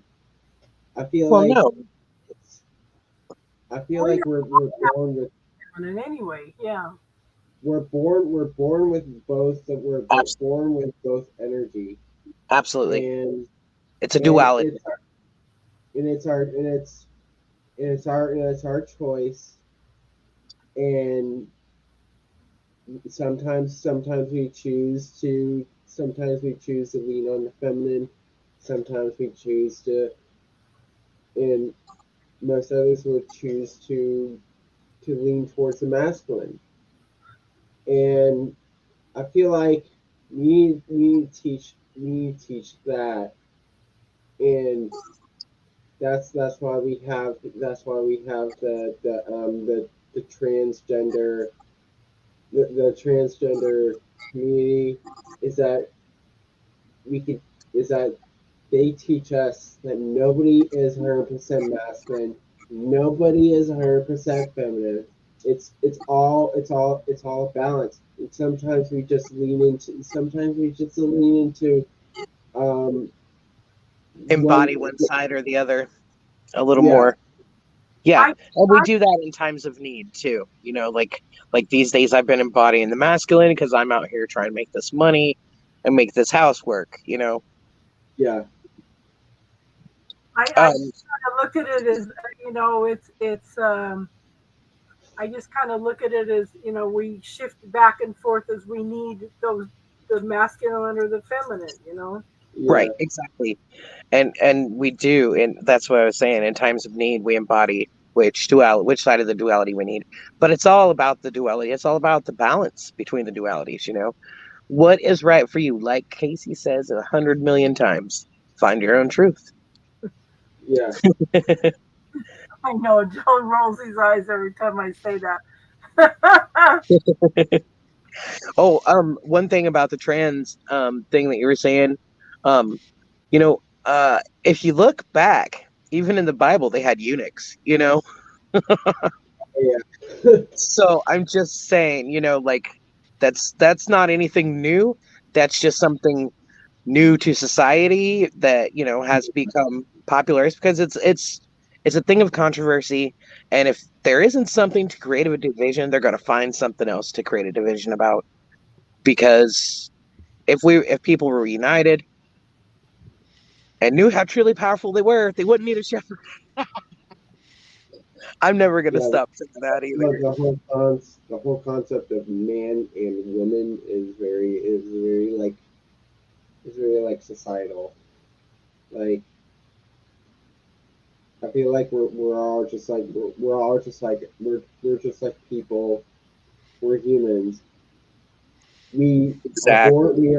We're born into the male and female the male and female sex. But when gender comes in, that's societal. And there's women that will lean into there's women that will lean into the masculine. There's men that will lean into the feminine. It's all based on the way your life works and the way you want to work in the world. It's it's choice, and people people need to accept that Right. and stop.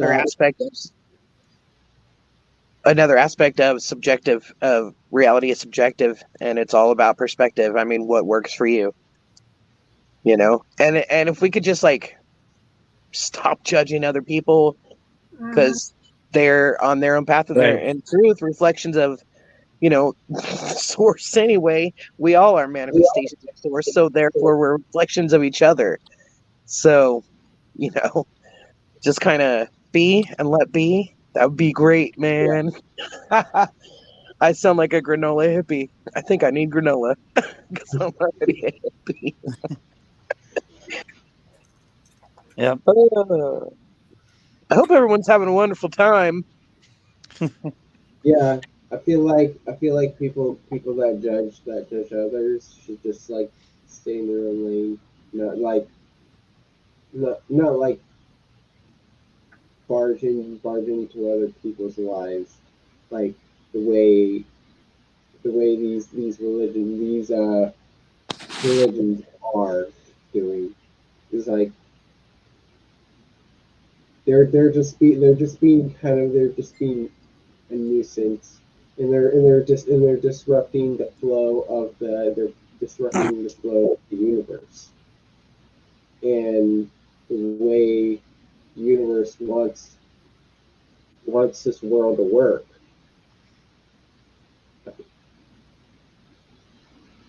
So they're trying to control the way they want the universe to work, and it doesn't work that way.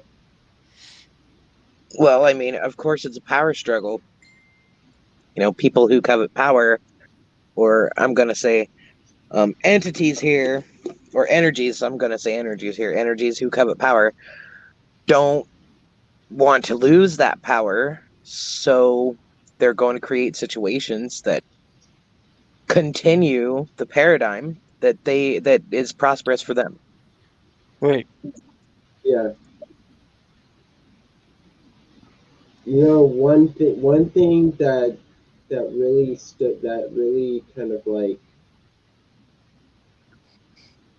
kind of like alienated me from Christianity is that the whole concept of the man is supposed to lead the wife. Like I do not want to be seen as somebody that is like trying to trying to make a woman subservient. I don't want to. I don't want to do that in my life, and that's what's screwing me away. What is it you don't want to do? You're a little muffled. What I don't want to do is be like this, some sort of like leader, like the Bible says that the husband is supposed to lead the man, and what if for some reason that I feel like myself, I'm not the person to be a leader of women. I feel like myself, I don't see women as subservient to me. I see them as more like Counterpart. Equals? Yeah, equals or superior to me. Well, so I don't really like the idea of saying inferiority, though. I feel like that's a big, dangerous, slippery slope that leads to more toxic masculinity that we have. Whereas men, Yeah. we're pushing ourselves down and down and down.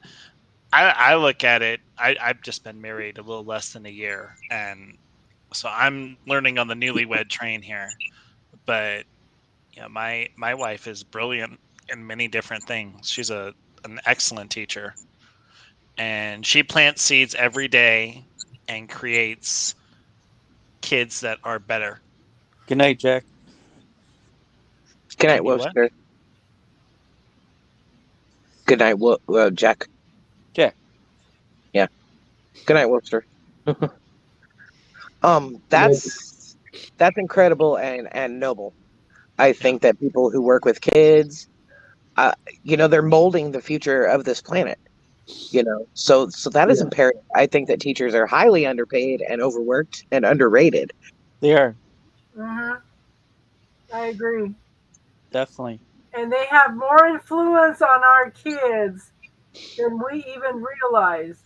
When my younger two kids were taught a technique called the Wernicke correction from my mentor, they something they could do themselves. First thing they started clearing was statements that the teachers had told them. I said, "What?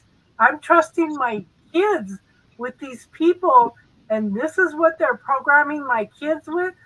My kids were smart enough to start clearing all that stuff. It's wow. Well, the other. Well, I mean, they spend a large portion of their entire lives, in school, and a very large portion of their day. So yes, they have a giant impact. Teachers are the most underpaid profession, in my opinion. Way undervalued and underpaid. Yeah. Can you guys hear me? Yeah, we can hear you. Hear you. We're changing what teaching is in public education, and it's gotten more book, more rote memory, and we're not teaching like we should be teaching. Teaching is about more than what's in textbook. It's about experiences. It's about understanding the whens, the whys, the whos, and the hows. Mm-hmm. And the one thing that our public education system has been doing, especially in the last 20 years, is we've been causing good teachers to go out of education due to not paying them worth a crud. Exactly. There's no reason that teachers should make $100,000 a year. I'm sorry, but if anybody has an argument against that, they can go bite themselves, because that's a horrible. Like, teachers should be making at least $100,000 a year.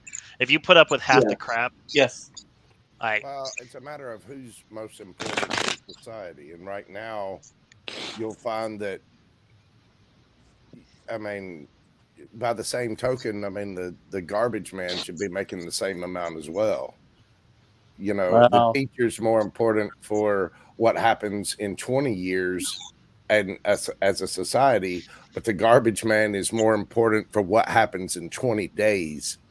Because you stop that garbage man and you're going to have a huge problem on your hands. So everybody's got a role to play, And don't get me wrong, I full well believe that teachers deserve more and should get more, but the sheer numbers, the sheer masses that need to be educated far outweigh the people that are actually willing to do it. And so they should make more money, but as a society, are you prepared, are That's you not the prepared to pay issue, more though. taxes to, so that people, That's can get that? that's not the issue.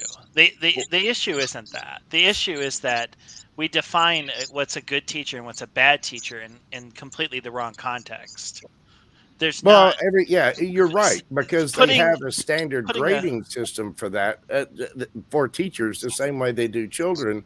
And the fact is, not every person, child, adult, teenager, whatever, they don't all learn the same way.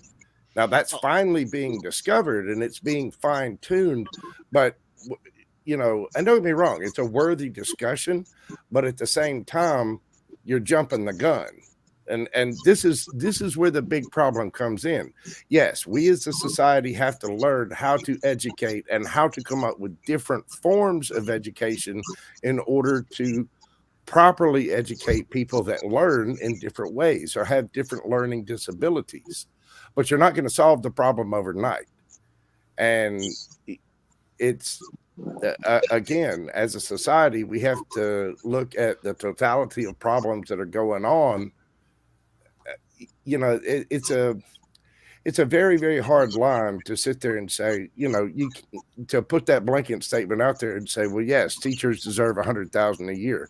Hey, I agree. Teachers are heroes. Yes, they need to be paid a lot more than what they're getting right now. But you can't just put, you can't just put that blanket Band-Aid out on it and then expect it to be fixed. You've got to look at real world solutions. You know what I'm saying?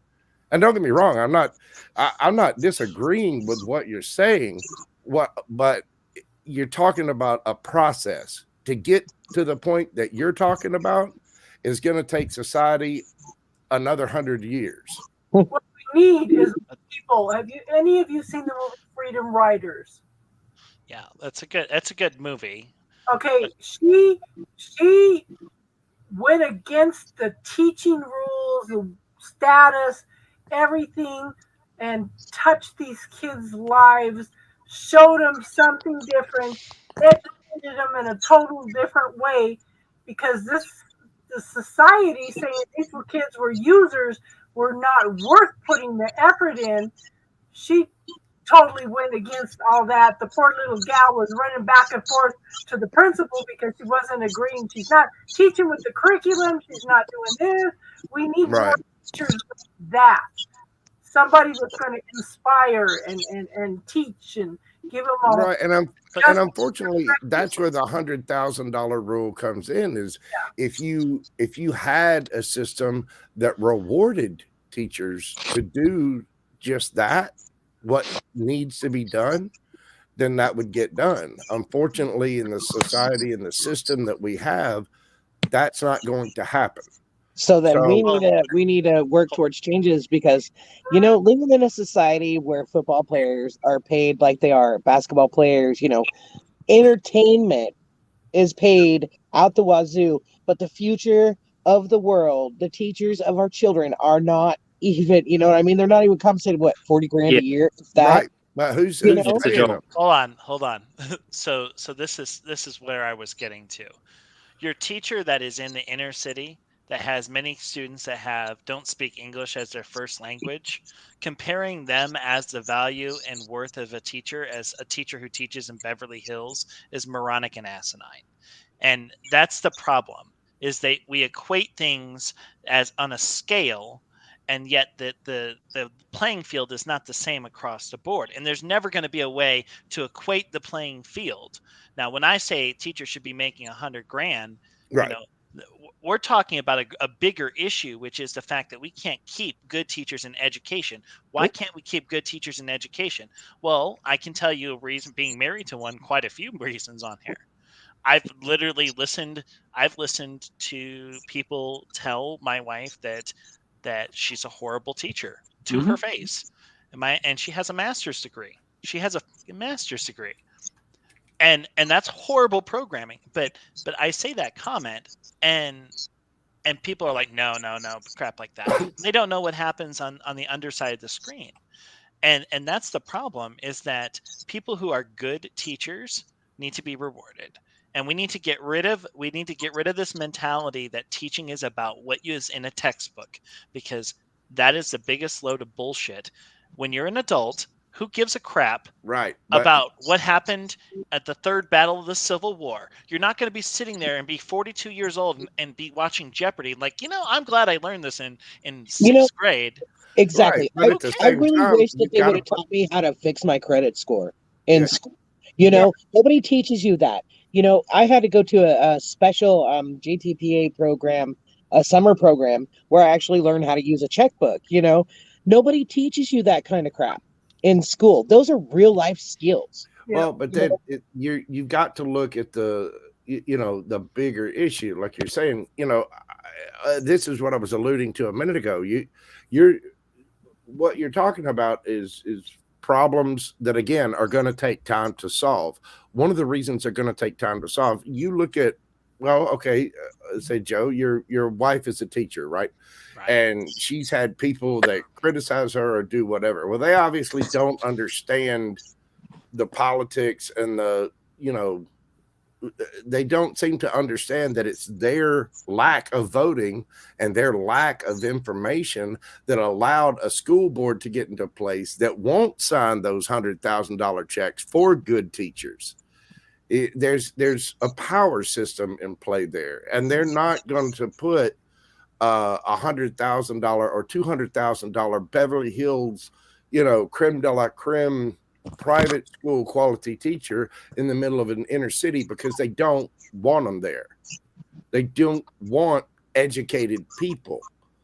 And when I say they, I mean there's a higher crust society that is literally, they're the ones that are paying the football players and the basketball players who are there basically to entertain us and put on this little show to keep people stupid. Now, don't get me wrong, I'm still going to watch the Super Bowl on Sunday because I want to see the commercials. I want to see what the advertisers come up with, because that's the most entertaining part to me. But, as a talented, woken male in Alabama who just happens to be a redneck that'll do a dip of chow and actually does own a shotgun and a big ass truck, I'll be glad to talk about emotions. I'll be glad to talk about education. I'll be glad to jump in there and go toe to toe with anybody. But until people are ready to put up or shut up, and you got to pick one of the two, these problems are not going to get solved. So you've got to start with your grassroots movements, who's running your school board, who are your elected officials, where does the money come from? And when you decide to stop taking that money and do it yourself, that's when things are going to change. And unfortunately, it's going to cause a lot of people a lot of problems. And every time a leader has stepped up to actually do this, history shows that they usually end up with a bullet in their head. Yeah, because look, Martin Luther King changed exactly. Yep. In one generation. How many people in history can you say changed our country in one generation?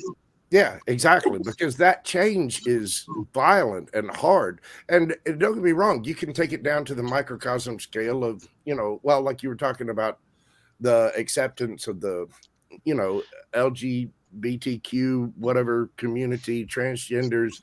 I personally, I'm a heterosexual male. I'm quickly becoming the biggest minority in the country. And but I have nothing against anyone for their sexual. I could care less if people like to hump a herd of water buffalo. I could give a damn, as long as they're not enforcing that on other people. And when you start to enforce it on other people, that is where it changes into not acceptance or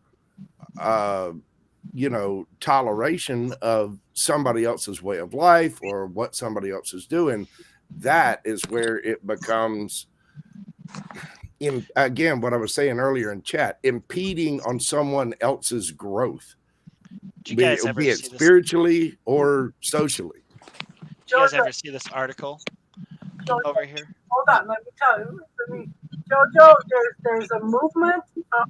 There's a movement amongst the kids now that they're calling out their teachers and telling them, "You're not teaching right. This is what we need." And some of the teachers are paying attention, and some of them aren't. Right. But there was a group of kids, 16 and 17-year-olds, that got online and started multimedia stuff and shifted a whole political election. When they went in and started doing research, well, who are these kids that are influencing these elections? They were all 16 and 17-year-olds. So these kids are starting to step up and take charge and see where some things are wrong and stuff, and work toward change already. So I have a lot of hope for these kids. Well, and I see that's absolutely brilliant, because one of the things about children is they're very creative and they're little sponges. They're just absorbing information from the universe and our society at the same time. And so one of the things that this unique overnight sensation of the World Wide Web has become, never mind that it was built back in the 60s, but it's an overnight sensation in American households, right? Say in the last 20 years, it's exploded. So now you've made the world even smaller because all of these different people, the masses of millions of billions of people out there, which we just crossed 8 billion, they can now communicate with each other. But the only thing we need to be careful of is watching what they're communicating. Yeah. It's sort of like watching the news. If you listen to only one news source, then you're not getting the full picture. If you get the same story from 10 different news sources, then you can start to figure out the real story. And don't get me wrong, what's happening there is awesome, but it's gonna take people stepping up and creating that, that kind of ruckus to actually do this and to reject the systems that are in place. And unfortunately, that takes a set of cojones that not everybody has. No, we need. I mean, these kids are stepping up. Yeah.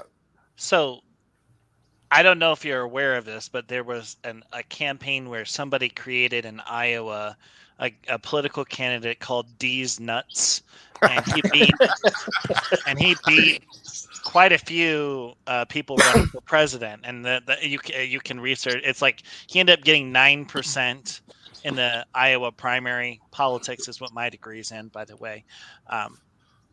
But it's just a real interesting point to what Casey was talking about. It's a 16-year-old kid in Des Moines that created a guy named D's Nuts that ran for president, legitimately ran for president.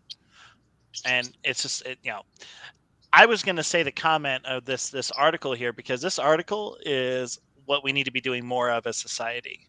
Yeah. Because I think this article just talks about it in a much deeper level, because we have to get out of this mentality where our punishment is removing kids from school and stopping them from learning. Right.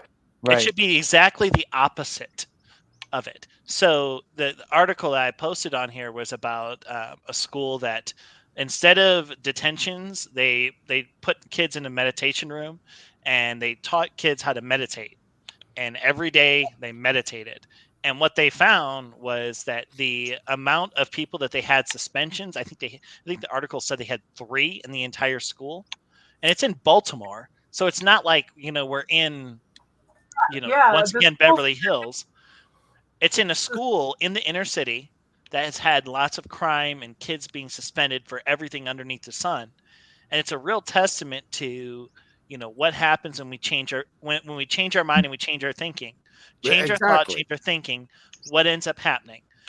And, we need similar stuff like this, but, you're right. If that were expanded and, put out there more, I think that's absolutely wonderful, because one of the biggest problems that I see is that people don't know how to meditate. People don't know how to focus on themselves. What their shadow work is, what they need to do for themselves. And unfortunately, as we've taught a million times, you can lead a horse to water, but you can't make them drink. You can't do that healing or shadow work for somebody else. All you can do is show them how to do it. And then eventually that horse will get thirsty. It will drink, but you've got to do it for yourself first. And so many people don't do that. And it's led to those societal problems. So one of the things that is happening too is they are trying to integrate yoga into schools, but they had such a fit because they said it was devil worship and stuff, because it's from a religion. They had to take any kind of yoga is context out of the yoga before they would allow them into school. All right. Well, there's programming. Well, then you can take soccer out too, because or football, as it's known to the rest of the world, because that was part of ancient Aztec or Mayan religious entertainment practices, where they would take the heads of their enemies and kick them around. Yeah, but woke Karens don't do that level of research. They only like doing it on things that are not politically correct. Can I speak to your manager? Excuse me. Yeah. Can I speak to your manager? The problem is you've got so many souls here. If you take a step back and look at it not as a county problem or a state problem or a country problem or a continental problem or a earth problem, look at it from the source. Get on that level for a minute. Go all the way up to your higher self and look down. You've got to remember that everybody picked their life. They went in and they chose and they said, okay, in this lifetime, I'm going to do Betrayal 101. And then I'm going to have a little bit of abandonment. Oh, and right here, we're going to have this. And you went through, you knew what you were getting into when you jumped down on this planet. And because you are a spiritual being having a human experience, I mean, that's my thought anyway. Yeah. Because you're doing that, you also have to recognize that everybody else is doing that too. And they're on their part of the path. It's not as enlightened as you. It's not as, it might not be as up to par or up to level where you are, but they still have to learn it as well. And like it's not their reflection of you anyway. Yeah. I mean, so that's, again, this is where, not like the meditation in schools, that's brilliant, because meditation is really doing nothing but teaching those kids how to focus on themselves, their own emotional well-being, their mental well-being, and to love themselves and be able to take care of their physical well-being. And be still, anxiety control, depression relief, right. And really well for a lot of things. Yeah, and as you teach people, as people learn to do that, that is what wakes people up. That's where people become quote unquote woke. And when they see what they've had to learn and do for themselves, and they see other people struggling to do it because they don't know how. So that's where your empathy comes from. That's where your sympathy comes from. And that getting people to focus on themselves is what is going to, allow the tolerance for other people to change. That's where true change is going to come from. That's where teachers start getting paid $100,000 a year, right off the bat. At the risk of making myself look dumb, I just want to throw something out there. Dinosaur noises are all made up. Nobody's ever heard a dinosaur that's alive today. Yeah. Well, but you can emulate the sound through the skulls and the resonating chambers that are in the skulls, and in what were the vocal cords, because we've got animals around that were similar to dinosaurs. We know what they can do. We know what we could do. We know what sounds are produced there. So if you take the steps backwards and look at the animals that were, then yeah, you could probably come up with a close facsimile. I agree that we probably couldn't get it exactly right, but we could get damn close. Right. They're emulated. No one's ever heard one. So every dinosaur sound you've ever heard is made up by somebody. Well, but hey, listen. How many other things can we say? How many? I mean, let's be real. We could go down history. I mean, how do we really know Christopher Columbus discovered America? I mean, that's the biggest crock of crap. Yeah, he ever. didn't discover. We could go. We could go under religious subtext on this as well. I mean, yeah, that's a big rabbit hole. I mean, we can't. I mean, that's where we got to focus on today. Quit worrying about the past, Crystal. Let it go, man. I believe the Bible in its entirety. Okay, all right, sure. Hey, I just want to see a T-Rex make a bed. I want to see a T-Rex put fitted sheets on a bed. So I have this fun shirt that I got. So my sister and me and my mother, we all have really small arms, but it's this T-Rex shirt, and it has a T-Rex trying to grab a hamburger, and it says I have problems with it. It's one of my favorite shirts to wear. And I want to see a T-Rex crochet, just to see what it would make. I'm gonna see if I can find the shirt real quick here. It's there are lots of theories and hypotheses out there about things. I mean, yeah, that's one of those arenas where science can take it to a certain point, but hey, guess what? They're dead. It's over. It's done with. I mean, there's a big lesson in things right there. It's over with. The dinosaurs are gone. Get over it. It's fun to look at. It's great to see their bones in the museum. Now, let's go get a chili dog and deal with what we have to deal with today and start planning for tomorrow. That's why I always like the theory of right now. We learn from yesterday, today. We plan for tomorrow, today. Yet everything that we're doing is today. It's right now. Look, yesterday is history. Tomorrow is a mystery. Today is a gift. That's why they call it present. Exactly. See, your bowling score is going up every day, Craig. Hey, calm down. I have a handicap.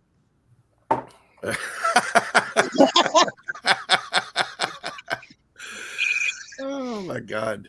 Bumper shots. You were just getting really all the way serious on that. So I was like, look, I'm just going to drop in here and lighten the mood. I don't blame you. I will say this about men that chew and own shotguns and drive big pickup trucks. Come on down here where the hell I am, and you'll understand exactly why people have big trucks and guns.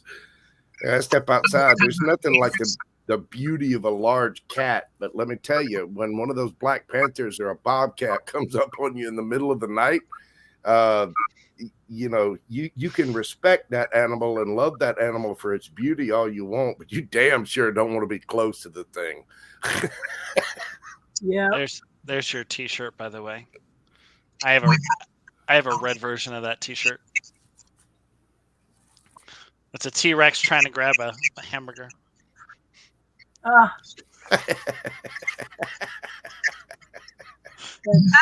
Swaggle, why you gotta be so will? Okay. That's beautiful. So, who's gonna win that Super Bowl anyway?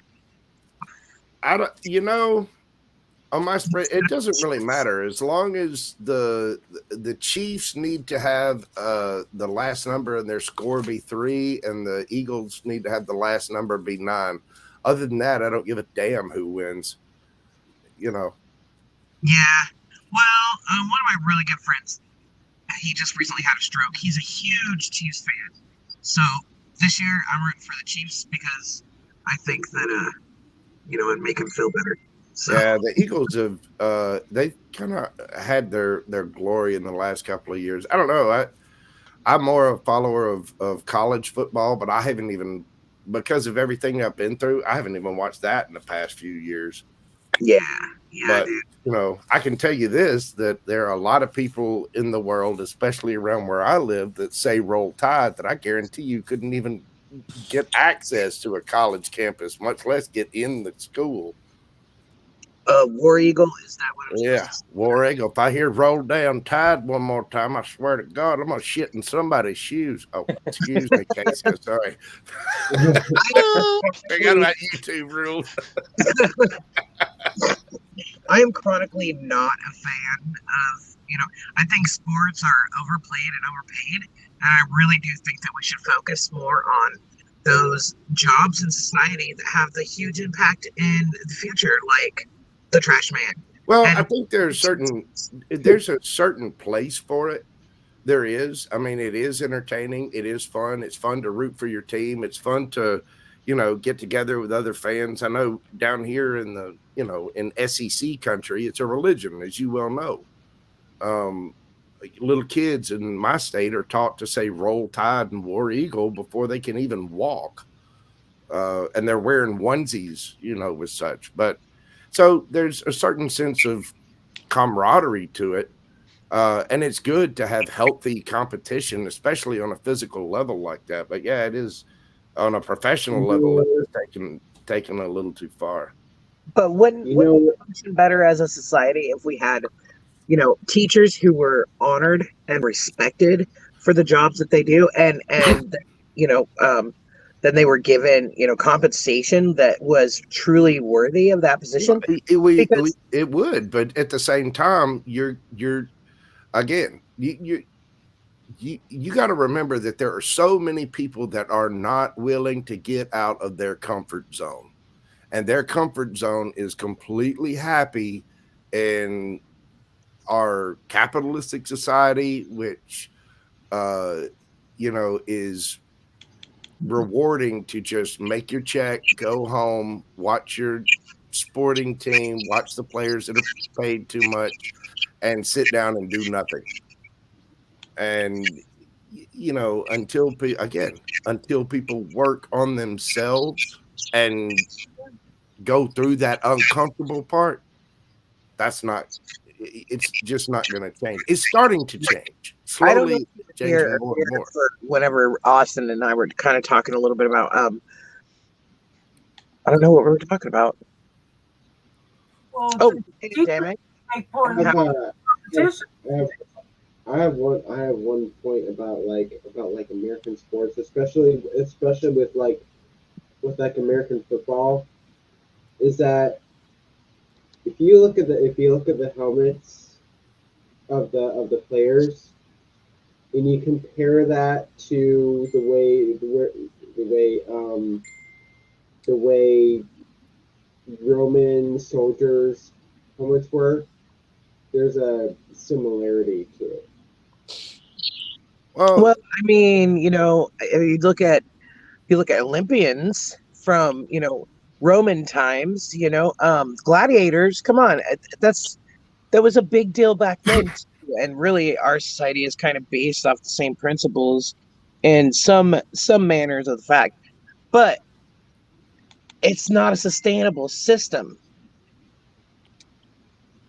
No, it's not. Yeah. You're rewarding only a handful. A minuscule handful and not instead of spreading the abundance of this planet around. And again, it comes back to one teaching themselves and then being greedy about it, and people just aren't willing to give up that greed, their comfort zones, their little lifestyles. And it's sad, don't get me wrong, but it's going to take a lot, and it's going to take a lot of highly uncomfortable change in order to change it. I think that the pandemic did create a big shift in that manner. And like I was saying earlier, I don't know, Joe and JoJo, you guys weren't here for that, but I found this thing on TikTok called Barter Up. It's BARTERUP, and it's like a site that you can trade like anything. Like I saw this chick trading focaccia bread for a printer. Like, I'm sure that you could trade readings or whatever you have for somebody else's goods, wares, or services. I really I don't look good enough to trade my dancing stilettos anymore. Well, no, but at one point in time, it'd have been all over it. But you could probably trade your art for something else. You know what I mean? I know. I really, truly believe that bartering is going to be imperative in our future. So bartering is going to be imperative, and so is you're going to have more people that are willing to actually carry cash and spend cash. And since that's gone the way of the banks and the cards that chip away with small fees at every little thing. Okay, but how much has the dollar inflated in the last year itself? Okay. Well, you look and see what they did to cryptocurrency. Yeah. Cryptocurrency was starting to gain up, and it was looking powerful. And then they're like, no, Bitcoin crash. Crash. The barter system, you guys, I'm telling you, goods, services, and skills are going to be imperative for people to have in order to exist. Well, and like you were saying, Joe, that Bitcoin crash and the cryptocurrencies, that right there is okay. You had a bunch of people on the planet who wanted to be able to exchange goods for a certain amount of payment in a private, unregulated, unbanked system. And so what happened there? Why did it go down? Because the banks and the regulators just came in and said, wait, this is not fair. We're not getting our cut. We're not getting our, half a cent fee off of every transaction you make. And so they came in and found a way to regulate it. And right. There's part of that, but there's also a bigger thing. Cryptocurrency was a chance for young people to get ahead and a lot of people who've been screwed over by society. It was an opportunity for us to become and go up an echelon when it comes to being as valued as our parents were as far as economic value. Right. When the crypto crash happened, I had so many people that were in my age demographic that lost their life savings, that lost everything that they had gained, that they had worked hard for, that they had made good financial decisions with, went down at the stroke of a pen. Right. You're It was see all more of done that. by intent, and it was all done by intent.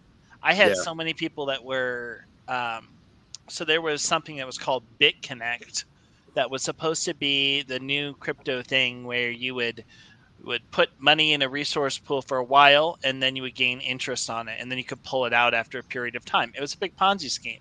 I saw people lose hundreds of thousands of dollars on it. Yeah. Hundreds of thousands of dollars. And these sort of things that they happen. But the bigger issue is that the bigger issue right now is that people don't realize that newer generations have to have a hustle mentality to be better off than their parents, and it's only going to get worse. It is. They think people are poor now. Wait till 15 or 20 years from now. There's not going to be such a thing as two parents working in a household and then making ends meet. Well, this would be two parents working in a household and having a side hustle to try to make ends meet. I'm telling you, if you want to conform and stay stuck in that cyclical, that disgusting monetary experience, then that's the way to go. I guess get into crypto. keep working and keep making somebody else money. Or, get your trades, get your skills, get your item, get your goods. You know what I mean? Like, hone yourself. Yeah. So that you can survive. Skill, you So, can do that. I'll give an example of programming that applies to what I do. So I'm a practitioner, so I do professional services where I teach people. The main part of what I do is I teach people how to find their spiritual gifts. I teach people how to hold the art of affirmative prayer. It's what I do. I'm an RSCP. It's what I have my license in. But there are people that I'm in Colorado. There are people who are in the main part of Colorado that charge $350 to $400 an hour to do what I do. And they get it all day, every day because of the programming that's there in the rich part of Denver.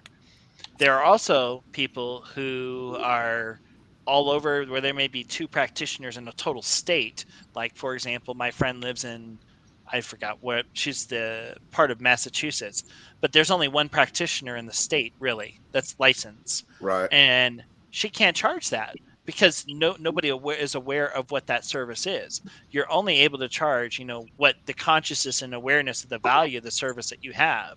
Now, I could go on Zoom and I could start putting out flyers left and right and start commercializing myself in that manner. But the bigger point is that we have to realize that we're in a society right now where people, if you're having a service, it's only about how well you can market yourself and how well you can put yourself out there to get that said. If you can't market yourself, you're up. No, I'm just being serious. Yeah, you're exactly I'm just laughing right. because this is what I do. No. That's the No, problem. I'm laughing because this is what I do. We teach practitioners how to market themselves. Yeah. That's my job. And So- it's helping me because I'm having trouble marketing myself. And I love you, Casey, as I say this, but you suck at marketing yourself. I mean that as a friend. I mean, we've been friends for 10 years. And you know what it is with Casey? It's just that she lacks the self-esteem to really put herself out there. Because she really could. She's doing pretty well on TikTok. Yeah, If she would exactly. get back on TikTok and do it. You let Yes me know, and no. Casey. I got you back at any time. You got to remember, everybody in advertising is almost automatically going to hell. Hi, my name is JoJo. I'm in advertising. I'll turn you into an empress. I'm talking about a living, walking god, if you like. Yes I and got no. the graphics, the voice, the music, everything you need, and the advertising resources to put it out there in mainstream media. We can blow you up in a heartbeat. It's not going to be a comfortable thing. Well, She's scared to succeed. And she does readings for free. All the Absolutely. time. And whenever you do that, you train the universe to match that frequency, and so it's going to keep bringing you that. And I'm not saying that you should charge people all the time. I'm not saying that at all. But what I'm saying, in a and this is capitalistic so society, you've got to have some input.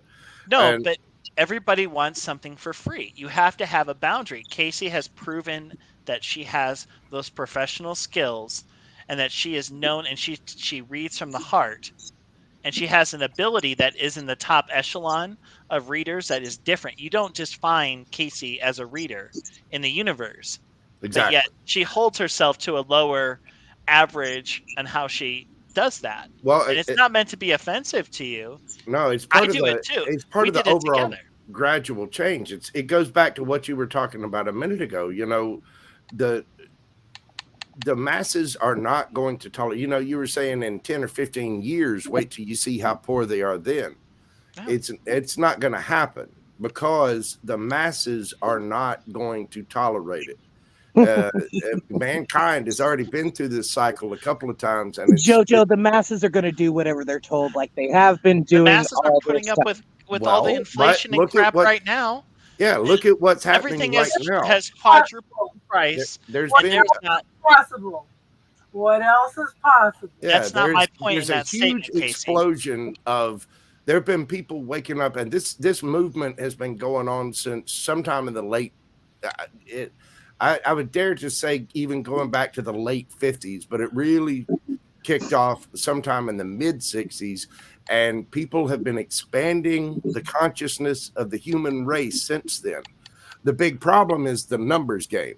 You know, when you look back at recorded history and pre-recorded history, it I took gotta us go, up. guys. I'm sorry. It took I us love up. y'all. Good Hey, to see you, take care of Joe. Have a yourself, good brother. one. It's good to talk to you. You go back. It took up until about 200 years ago. That's when the Earth got, or the human population on this Earth got to about 1 billion. That was 200 years ago. And in 200 years, we've managed to take it from 1 billion to 8 billion. Yeah. People do enjoy the horizontal two-step, don't they? My, oh my. I mean, on a physiological scale, it's what we were built to do.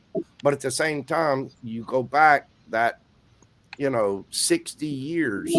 In 60 years, because of our development as a species, everybody is starting to slowly raise the consciousness bit by bit of all of mankind.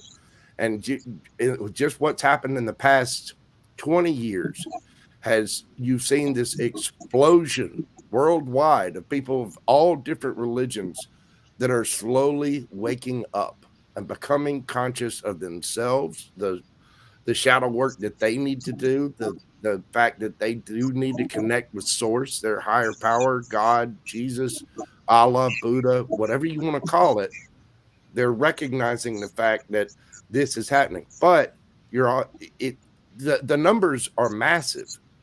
But one of the big problems is the population is even more massive. So it's a big hill to climb, and it's going to be an uncomfortable push up that hill, which is part of the reason why Miss Casey might not feel comfortable, with us shoving her out there on a mass marketed scale. Because, and Casey, no offense. I didn't mean any offense. I know, hon. Well, I mean, Miss. But I think in a way, I want to market evolve, but I think that like this, I think teaching on a smaller scale seems to reach more people, the people that really want it. Does that make sense?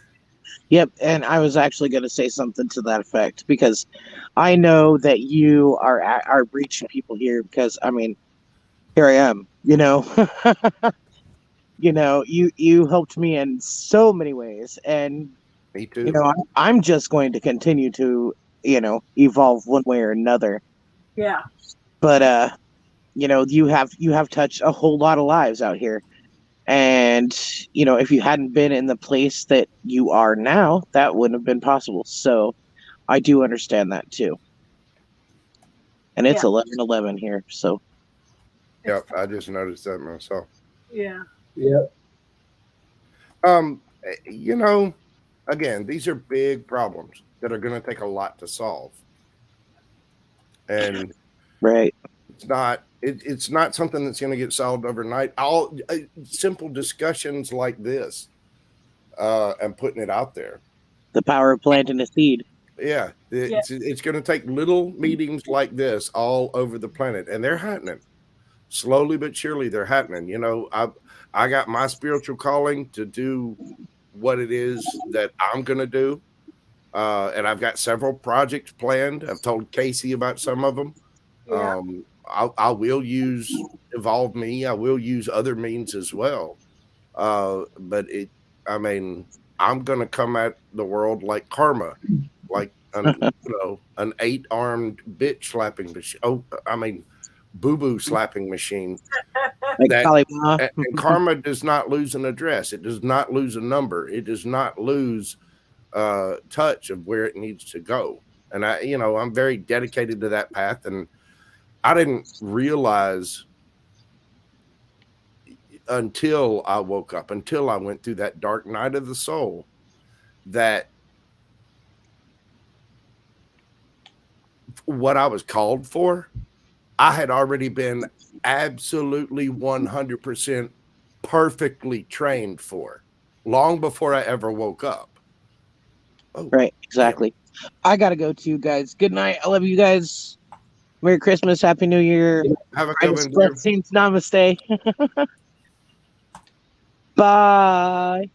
Bye. Have a good night, huh? You too. But you know, that's going to be part of it. Oh, this leaves me with all the guys now. There you go. Get it, girl. See, it's working. Yep. It's working, baby.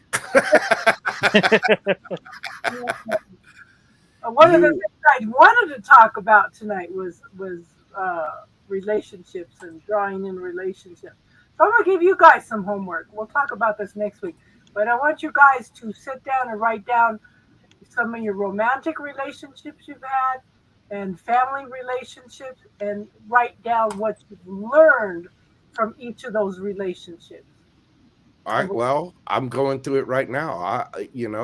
I've already been journaling about this very topic over this past week because that whole thing with my stepmother just came back up. Yeah. And what happened with my father and her, all the experiences I had with that and dealing with my father. And then, at the same token, it was a personal romantic relationship that is what triggered my dark night of the soul and my awakening. And I mean, it damn near killed me. Yeah. So I've got to stop using foul language on your channel. I'm very sorry, Casey. I'll try to put on my good boy JoJo filter and let me get out my little tinfoil halo and wings. But it's ironic that you bring that up because that's exactly what I've been mulling over, because all these people are gone. It's amazing how when the universe starts to wake you up, it literally table flips your life. And I mean, it just swept the table. Friends, family, people, fiance, just a mass exodus of people out of my life. And it wasn't so much the person that almost destroyed me, because that last night that my second husband was there, I knew that he was going to be upset. I knew that he was going to, when he went out and cut the telephone lines, I knew he was going to try to beat my ass. Oh my God. So Brandon my youngest son was in the room, and he didn't know what the hell to do because his dad cut the phone line so he couldn't call the cops. And he kept trying to get me to stand up so he could beat on me. And while he kept telling me, stand up, stand up, stand up, I had like this chasm open up, and I could see this man's hell. I could see his own personal hell, and that almost destroyed me. That was horrible. And unfortunately, people don't.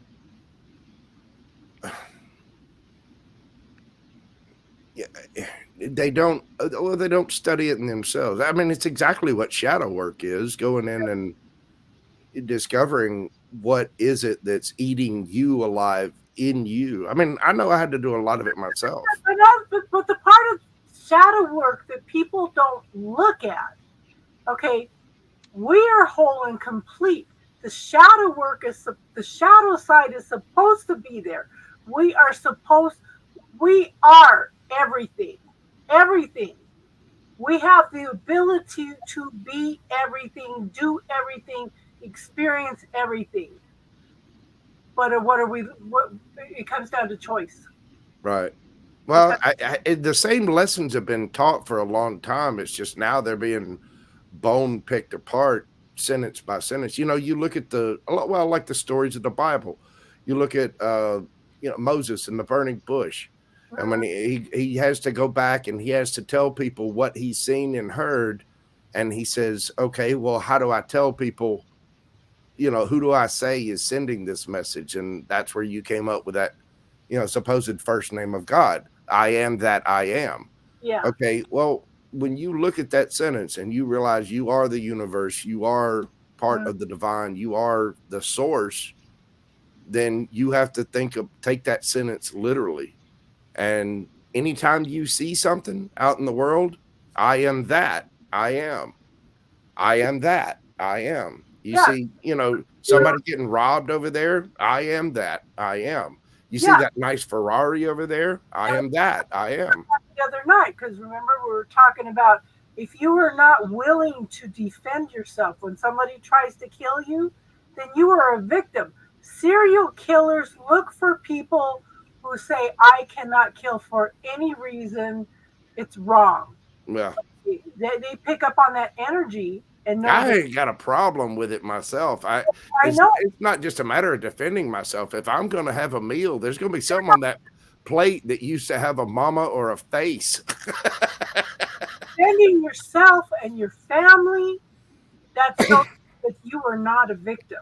But some people can smell victims. My oldest son is like that. And when he pounces on you if he smells that you're a victim. I think that people have made that mistake with me, because I've had to cross that line into violent territory where it's not just words or being mean-spirited or saying something that could hurt somebody's feelings anymore. Now it's, I will pull this trigger. And that, when you cross that line, the people that made me do it, I don't think they ever saw. They probably saw me as someone who is a victim because I'd been through so much crap. It's like they didn't think that I would fight back. And my thing is, I choose not to be like that, but they may perceive that as being a victim.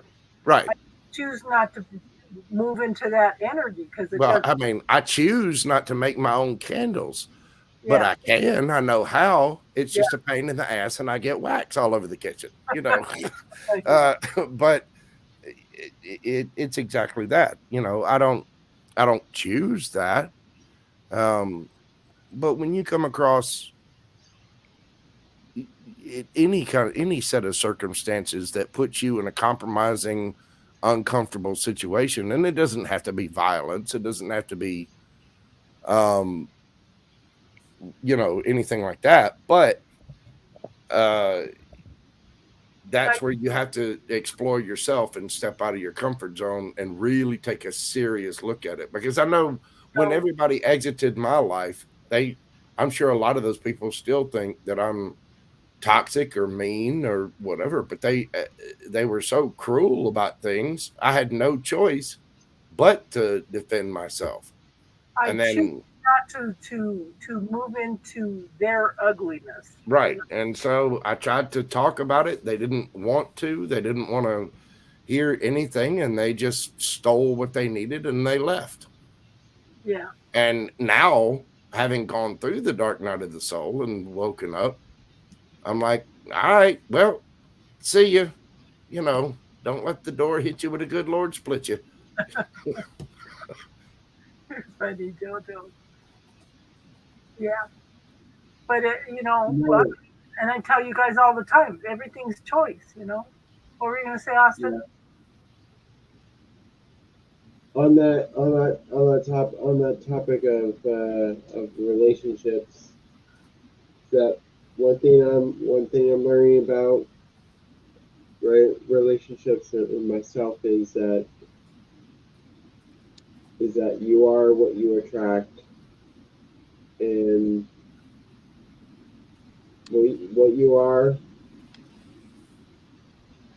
and sometimes, and I'm learning myself that even opposites attract. So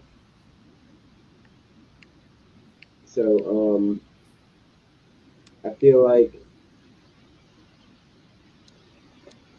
like for myself, I'm not really in control of my love life. It's more like the universe is in control. Well, you've got to remember to love yourself. It's not a matter of being. Nobody is in control of their love life, by the way, because and don't ever believe that that's true. It's not, because any real relationship is not 50-50, it's 100-100. And it takes two to tango there. So you are never fully in control of your love life. That ain't happening.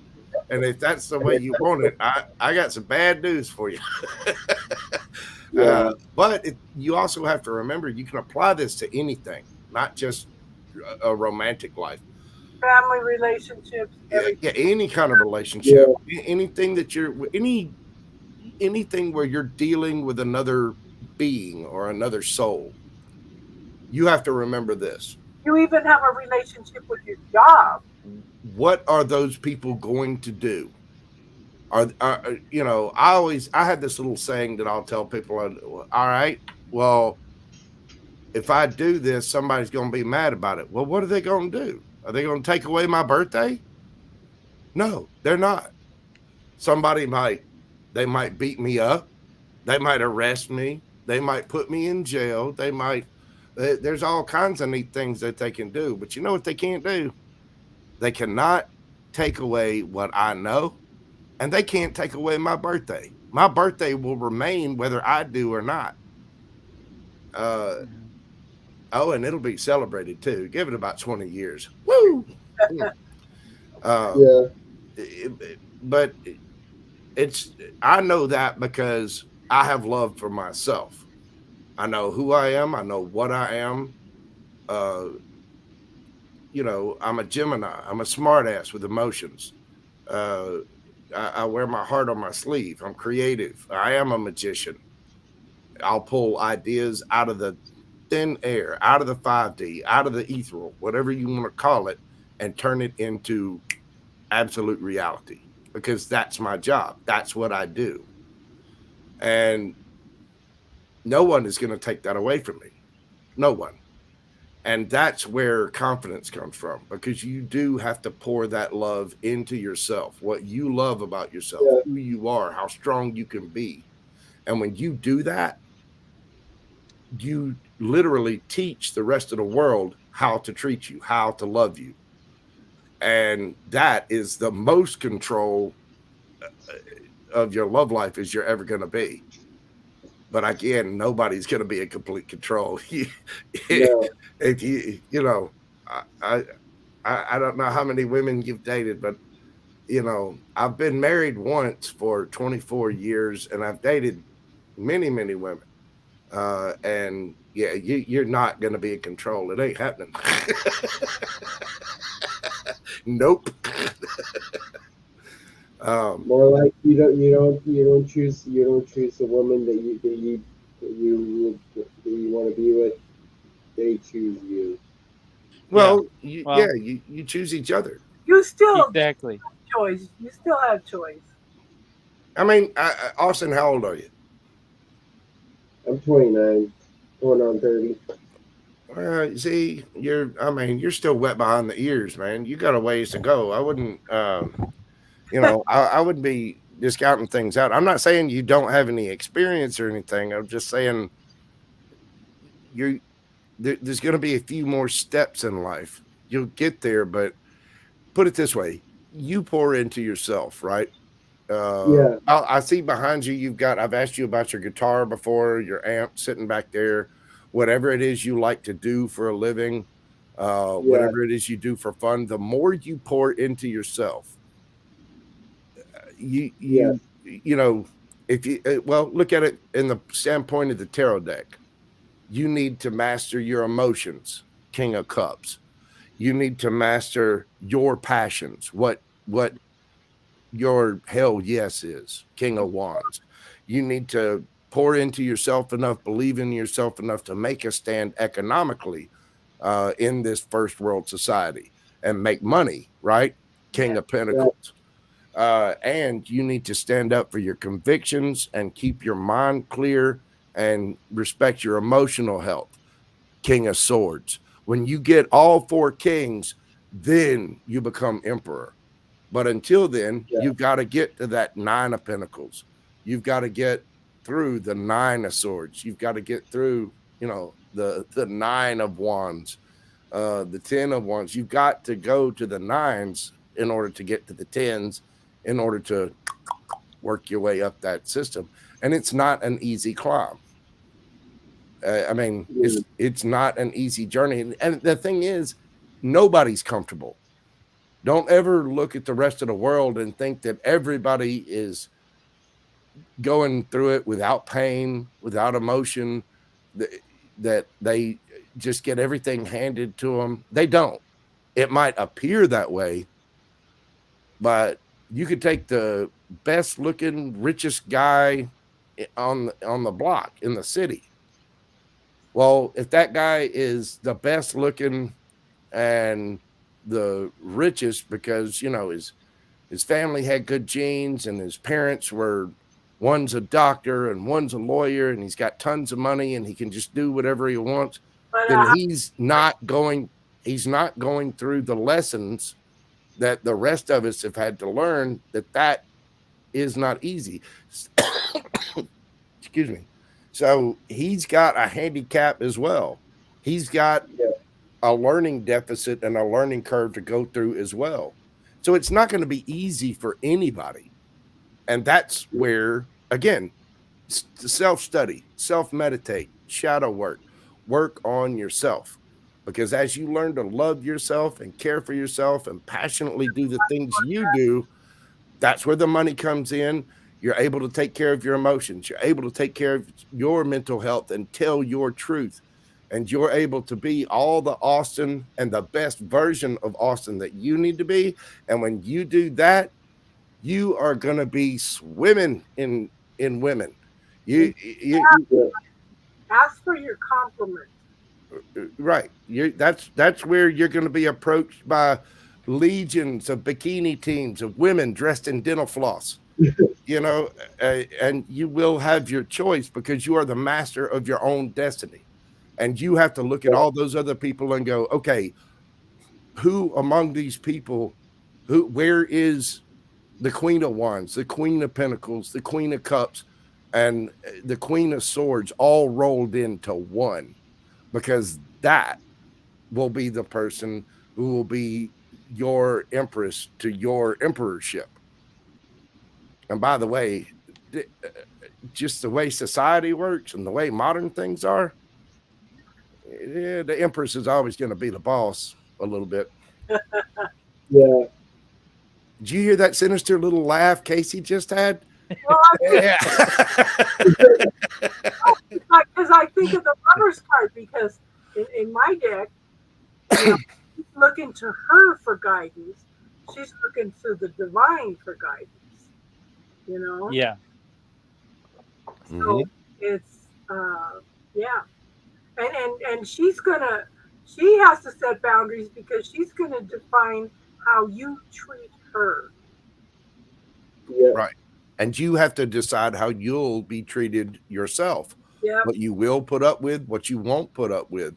And eventually, as you pour into yourself, as you express your interests and your loves and passions, and you pour, again, when you get out there and you be all the Austin you can be, you will start coming across, the universe will start handing you candidates to say, okay, well, he's ready. All right, well, how about this one, Austin? No, that one's got a dimple on her left butt cheek I don't exactly like. And I saw how she treated the waitress down at Red Lobster, and I didn't like that. So she's got to go. How they treat other people also, yeah. Yeah. And you'll discover, because you'll know this about yourself. And when you know that about yourself, the world will be handed to you. And you'll be, as you do that, you'll be quite comfortable where you are. You know, they talk about gratitude all the time, that you need to be grateful. I'm grateful every day because I know who I am. I'm secure in my life. You know, I might be alone at the moment, but I'm never alone. I mean, if nothing else, I'm a Gemini. I've got a twin to chat with, and man, that boy can argue. Woo! But it's true. Libra does that too. I argue with myself. I'm not so much anymore because I think I'm pretty decisive nowadays. I've always been kind of impulsive, but I think I'm more. It's just easier just follow the energy, and go with it. Yeah, I may be an exception to that rule because I tend to, Overthink it. well, I not so much overthink it, but I'll definitely step in to I'll definitely step into certain piles of energy that I don't need to step into at times. But that's just part of who I am as a Gemini. I'm going to communicate. I mean, I'm Gemini Sun, Virgo rising. I am the magician and ruled by communication.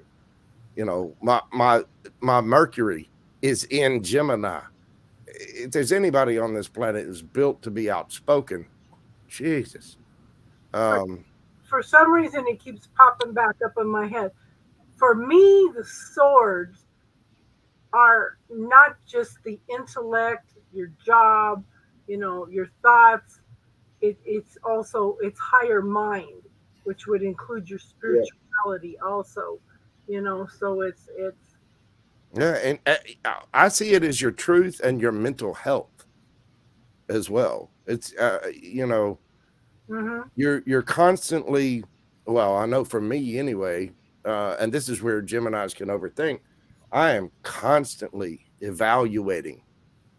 I'm evaluating myself, my performance, my work. I'm evaluating other people. I'm evaluating situations. There's a set of gears that I don't do that. I just kind of go with the flow. I think I pretty much always have. But that might be a magician thing then, because it's like, how do you alchemize the change that you want? They say be the change that you want to be. Well, okay, so I step in and change things. And the thing is, change is uncomfortable for people. They don't like it. They do not like being pushed out of their comfort zone. And there I am, the happy little dancing monkey with an electric cow prod that's going to be zapping people in the butt, getting them to move. And they're not always going to like me. I know that about myself. The magician has gone through lots and lots of growth. He's a result of everything he's been through, everything he's thought, all the lessons he's learned, all the efforts that he has put into everything. He is the results of all of that. And because he knows what he's been through, acknowledges all that, he's got to put in the work and the practice and study to manifest exactly what he wants, Exactly. And it's a combination of a lot of things. And so Yeah. I don't, whether it's your love life or platonic life or any relationship that you're dealing with or any situation, your job, doesn't matter what it is, would you put that study into yourself? The magician's tools, he has everything he needs, right? Those are all internal. Yeah. Those are not necessarily external. Every tool that I have is internal. Yeah, it's all been a process to get to where I am. And Austin, you'll get there too. It takes a lot of work. In many ways, I guarantee that you're ahead of me on certain things. Yep. We all have our different vantage points and spaces of life. Mine is putting up laundry. I'll wash it, but I just cannot put it up. Oh, good Lord, I hate it. I'll color separate. I'll wash. I'll even lay the clothes out neatly.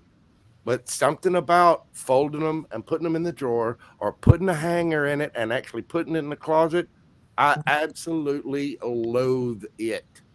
But I'll be self-disciplined enough to wash the clothes, to make my list, to do everything that I got to do. And be outspoken and jump on here and take over Casey's poor channel. And, I'll be that version of bravado because I've already been there.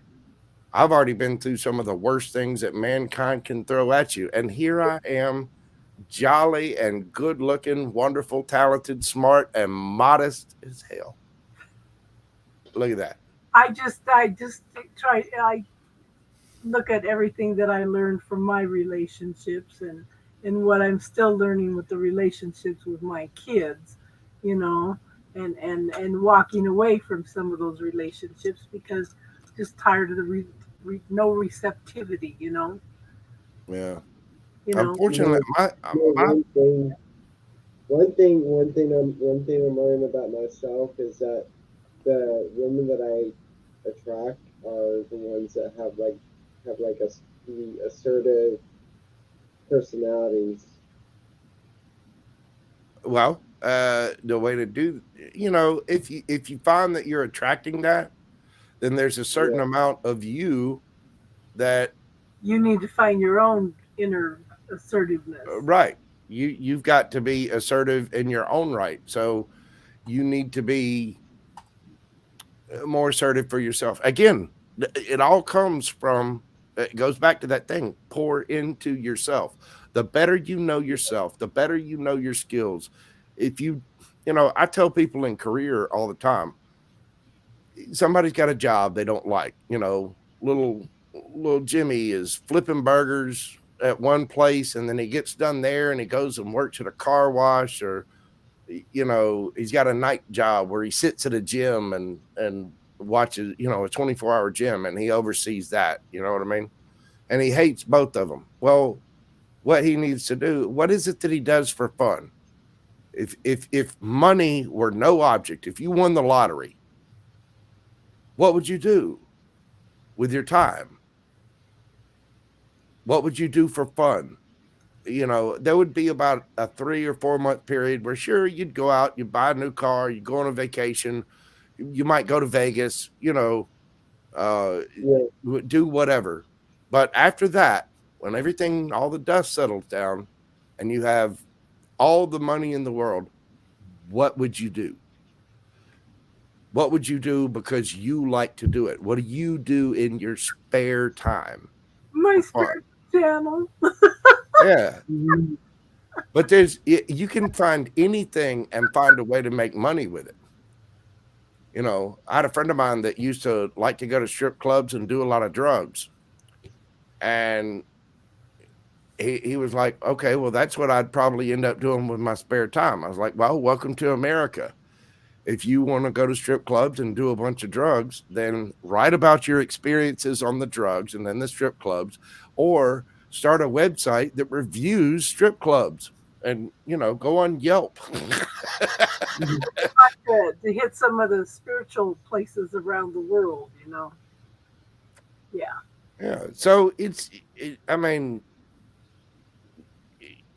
well, Casey, if you were going to all those spiritual places, then you could write down your adventures, not just your adventures to those places, but finding the best deals, where to stay, what flights to book, how to do this, how to do that. Make sure you got your passport at least 6 weeks in advance. Make sure this, that, give a guidebook on how to do that.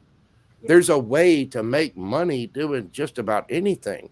Yeah. I mean, I'm a man child. I sit at home, play video games, play on the internet, make music, and goof off. What I do for a living is what 99% of the miscreants and man children out there did to get in trouble in the back of that algebra class that they weren't paying attention to. That's what I do for a living.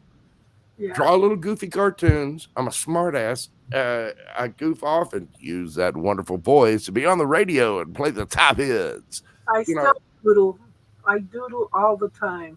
Mm-hmm. I mean, it's just a matter of finding what you love and putting into that. Yeah. And that's part of knowing yourself. The more you do that, the less assertive those women are going to be.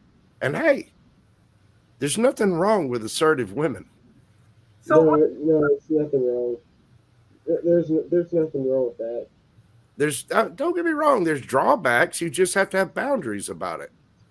So you weren't here when we did the Know Thyself. So I want you to write down, who is Austin? Nothing external, only internal. Austin likes this. He likes that.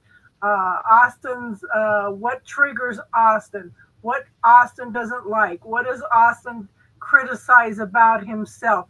Write down everything you can, knowing about who you are. Because when you know who you are, people cannot knock you off balance. They cannot trigger you. Mm-hmm. You know, and like we said, we can be everything. We are everything. It's just what we choose, right? So, right, honest with yourself and found all those things you like about yourself, you don't like about yourself. You know, like one of my things was I love driving home. I live an hour from Denver. I love driving home. It's like a form of meditation through nature, and it's quiet, and it's just peaceful, and I just absolutely love it, you know. And because first thing I tell people, they say, "Oh, I love that I have the ability to help people." No, that's external. You want to go in. Who is Austin? There's your homework for the week, Austin. Know that yourself. Right, and when you're looking at those things, you got to write down the bad stuff. And I say the bad stuff, but that's the bad stuff is what you want to deal with first. What you don't like about yourself. Even take it to this extent. This is one of the things I did. I didn't just write down stuff that I didn't like about me. I mean, I procrastinate constantly. Oh, it drives me nuts. But it's not a matter of procrastination. It's because I'm, you know, ADHD, Gemini. I'm I'm like, you know, 50 squirrels that have all done meth, just all over the place, right? However, I wrote down all the stuff I didn't like about myself, and then I took it a step further than that. I wrote down all the things that other people didn't like about me, and I kind of sat with those feelings of, okay, why does that person not like this about me? What's trying to see it from their opinion or their point of view, and then also look at my feelings about that. If they're going to judge me for this, how do I feel about that? You know, it's almost like looking for the triggers. I would also look, does this reflect who they are? Yeah. Is it a serious criticism of you, or is it just something about them? Because if you don't feel bad when somebody comes up to me and says, well, Joe, you don't look, you're bald and you don't have any hair and we don't like that about you. Well, I have no control over that. And I happen to be drop dead gorgeous bald. So that's on them. That's their problem. That's not a Joe problem. That's an external from me problem. Yeah. And so when you write down the list of things you don't like about yourself, make a separate list of things that other people have criticized you for. And if it made you feel bad in some way, try to see their point of view and try to discover, again, is it an Austin problem or is it somebody else's issue? Because whatever it is they criticize you for, if you react to it in any way, they're going to hit it more.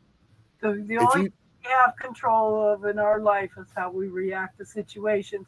And if you look at all those aspects of yourself and you know who you are, that they should not be able to trigger you. Right. And it's a tough exercise. Don't get me wrong. But you'll get there. You'll figure out that once you know your faults, once you know who you are, what you like, what you don't like, exactly what your boundaries are as a person, people won't do that anymore. Yeah. You know, it's sort of like the law of attraction. You know, if you the power. Yeah, if you sit there and say, well, universe, well, you've got glasses. I've got glasses too. You can't see them, but I wear glasses all the time, constantly. And so if you sit there and go, well, I don't like the fact that, you know, people make fun of me for wearing glasses, or they, you know, somebody's called me four eyes, or they've done this or that. If you sit there and put that out, then that's what the universe is going to. Oh, okay. You're absolutely. The universe agrees with you at every moment. If you don't like people that make fun of glasses, it's going to hand you a bunch of reasons. It's going to hand you a bunch of people that are going to make fun of you for not liking glasses until you just, you know, until it becomes like water to a duck's feather and just rolls off. And finding that personal strength inside yourself is probably one of the most liberating things in the world. Mm-hmm. You know, and I mean, I'm right at 50 years old. I just got here. So don't feel bad. Don't think you're alone. Don't think that everybody is perfect. Don't ever believe that you are going to be in full control of your romantic love life. I'm telling you, it's not going to happen. You're never going to be in control of any relationship you have. You know, it's about balance. Yeah, because, you know, you may be up here and they're down here, so you're going to support them and vice versa, you know. So it's never always 50-50. You know, it can be a lot of the time, but, you know, you go through many ups and downs, both of you at different times that you support each other, you know. Well, that's why I always say a relationship isn't 50-50. It's 100-100. Yeah. Or at least the perfect balanced idea of it. But sometimes that's not going to happen. Sometimes I'm going to be 105% and the other person's going to be 95%. Sometimes, you know, they're going to be at 80% and I'm going to be only at 97%. And, you know, it is a constant balancing act. It's I mean, it's a pain. It's a pain right in Uranus. You're gonna. Star should be here, yeah. Oh yeah, she should. I can't, and if she watches this, I cannot wait for the phone calls about how you just wait a minute, Mr. Joe. I'm coming down there. I'm claiming my tub. No, you're not. No, you're not. That woman, you know, she's seen a picture of my master bath jacuzzi, and she somehow thinks that it's the spirit of the tub that's calling her, and she gets it. No.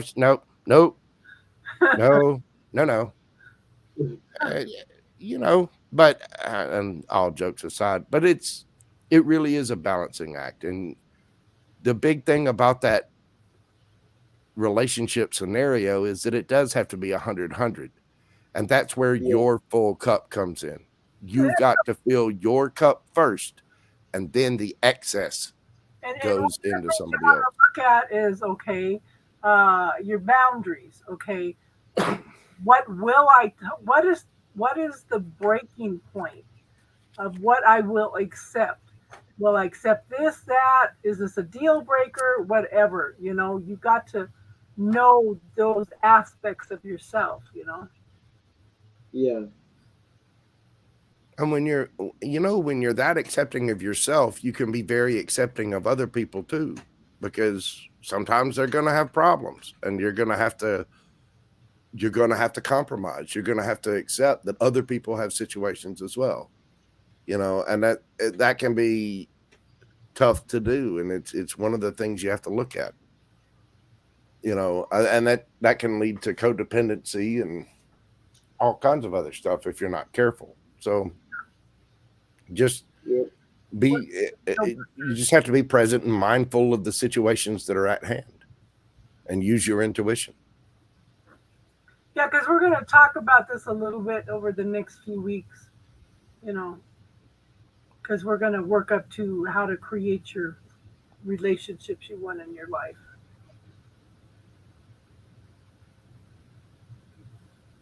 That seems to be coming up a lot the last week. Well, what I did was the Swedish bikini team, I sent them all the message. It said, hey, listen, JoJo's not going to chase. I'm not doing it. You know, there are other beaches around this country. I can go find women dressed in dental floss. You know, you can either meet me on my terms and, you know, I'll tell you some good jokes and you can be adorned with this wonderful Gemini hunk of man candy, or you can miss out, you know, your choice. It's what's right for them. You know what I mean? Because they, as a bikini team, need to be aware of their boundaries too. Mm-hmm. Yep. Yeah. And the more you know what your triggers are, the more you, yeah. Mm-hmm. And I have to be aware that even as a king of pentacles, I don't know that I've got enough to take care of an entire bikini team. So, I might be overshooting the mark there a little bit. It's ironic. The smaller the bikini is, the more that thing costs. You know what I mean? You still awake, Gino?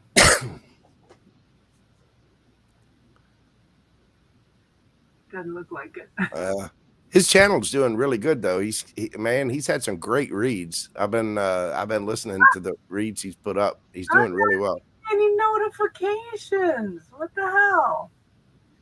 Well, check the bell settings on it, or unsubscribe and then resubscribe and reset your notifications. I get them.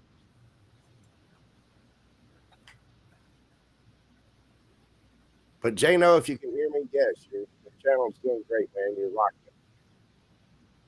And what's the name of it again? Trust in the Light. Yeah, that's it. Yeah, it's got the black bell on it. Now, I'm still working on more material for Rest Mojo. I've been really, really busy lately. But man, when I do start uploading, it's gonna be fast and furious. I'm gonna easily triple the amount of videos that I've got up, and I've got some other ideas to try my channel too. Nice. Okay, I can't even find it. Trust in the Light. Mm-hmm.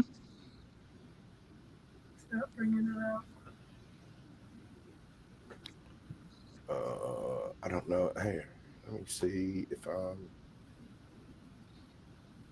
know I'm subscribed to it, and I know it had the black bell. I made sure. Hang on, I can put a link up to it. I got it right here. Mere seconds. Send it to me on Instagram then, or Facebook Messenger.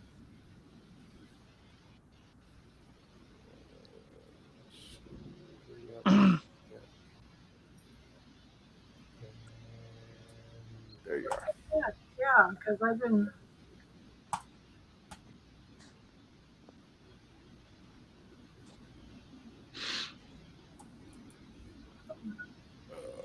Okay, well, for one, I'll put it right here.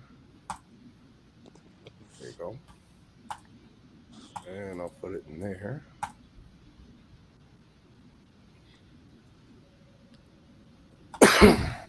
Oh, Here you go. No idea. That's what I put in. What the heck?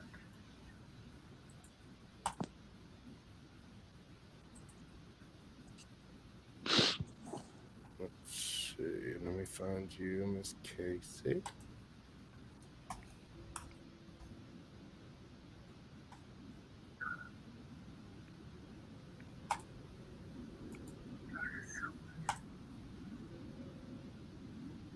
Yeah, I can't pull up Star's channel either, but she hasn't done anything with hers because she's got her hands full with her family. And there you go. There we go. Thank you, Joe. I send it everywhere under the sun. I even posted it on your Facebook. Yep. So it ought to be all over the place now. Now, where's the duck? Where the hell did the duck go? Yeah, it's got the black bell on it. Okay, I'm going to go in and watch it. Cool.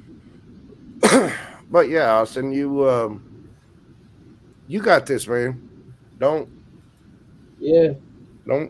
fret, and don't think you're alone. I mean, and you definitely don't live under the opinion that everybody else has got it together, because I don't care how together somebody looks. That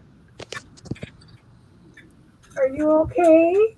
You remember when you were a little kid at Christmas time and you saw this big, nice, shiny present sitting under the tree on Christmas morning, and you thought, oh, I want to open that one. I want to open that one. I want to open that one. And you didn't know what was in that present. And you opened the present and you found out it was a pair of socks.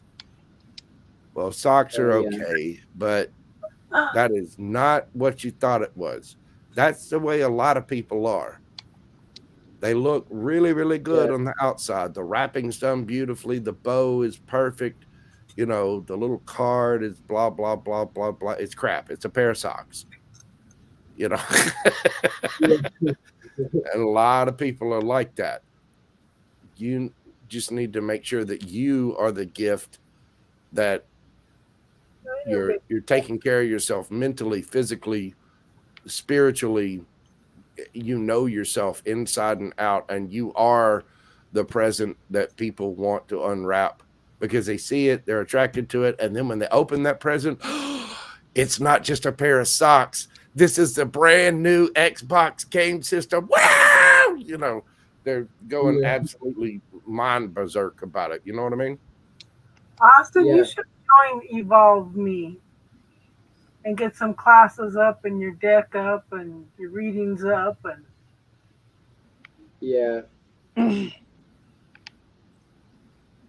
what are they going to do? Take away your birthday? I think not, my fellow American.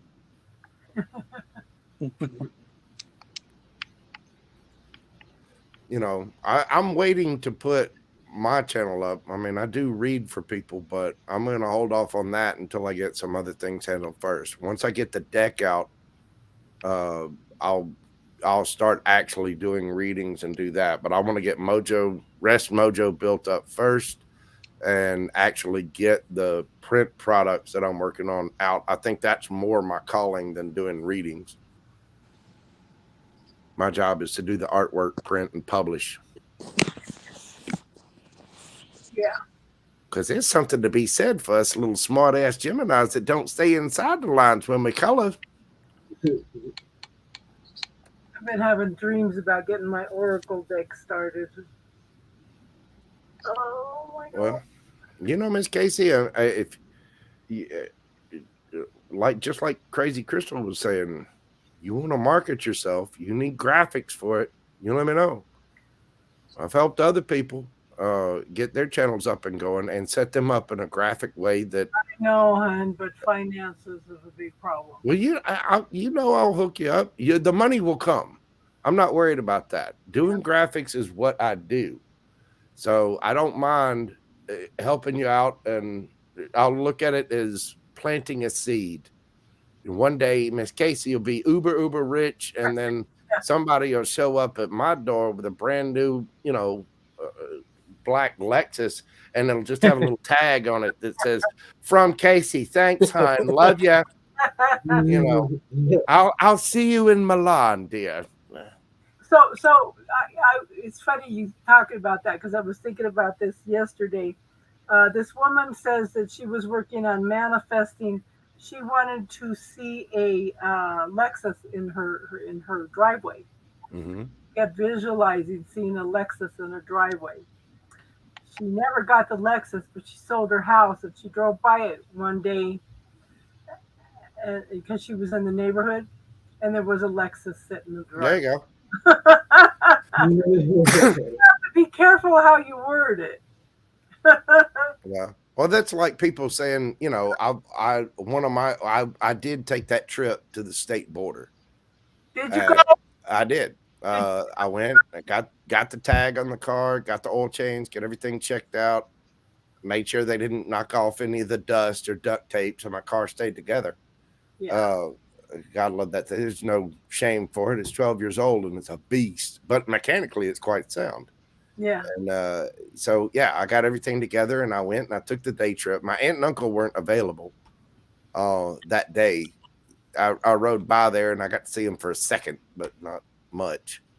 But I still did get the trip out. So now I'm manifesting, of course, my lottery win. But it's not just a lottery win. I want the lottery jackpot win. That's what I'll be winning, is the lottery jackpot. Because you can say you're going to win the lottery and you'll get a free ticket. That's technically winning. $5. Yeah. Here's $20, Joe. No. I'm an exercise in manifesting. Write down 1, 2, 3, 4. So in number 1, write down an amount of money, how you will feel when you get it, and what will you do with the money. and then double that, you know, and number 2, and then just keep making the amounts higher. This is a lesson in you learning to receive and getting past the subconscious mind. Right. And it's, it's one of those things that I look at, and I also have to remember that I'm going to get there either way. I've already got it. I'm already happy, healthy, wealthy. I'm already here. I'm already doing exactly what I would do if I won the lottery. So, universe for having much more than enough to spend, spare, share, saving, assist. Yeah.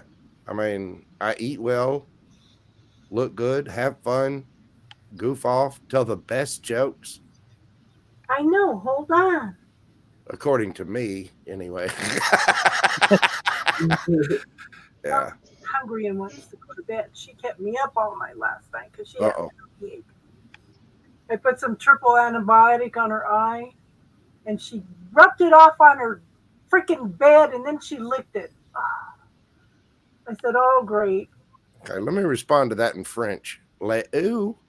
She kept coming and laying next to me, and she was sitting. She wouldn't lay down. I said, "She's got a stomach ache," so I gave her some ginger. She was still sitting up all night. I looked up the triple antibiotic, and it causes stomach distress and stuff. So that's why I'm so glad I have cats. And then she hates the ginger. Oh my God, she gets so pissed at me. And then I gave her some more again later, and I gave her some more about 4:30 this morning. She finally laid down about 5 and went to sleep. So I didn't get much sleep last night. She's telling me she's hungry. You need some doggy Benadryl. Oh, she's a character. Yes, you are. Yeah, dogs have owners. Cats have staff. Oh, I know. I have cats, but the cat was so funny. She acted like a dog. She'd hear my car coming down the street, and she'd come running home. Or I'd go outside and call Muffy, and she'd come running home. Mm-hmm. Yeah, Gumbo. There's too much traffic around here. I'm too scared to let Gumbo out because I'm afraid he'll get into traffic. But he's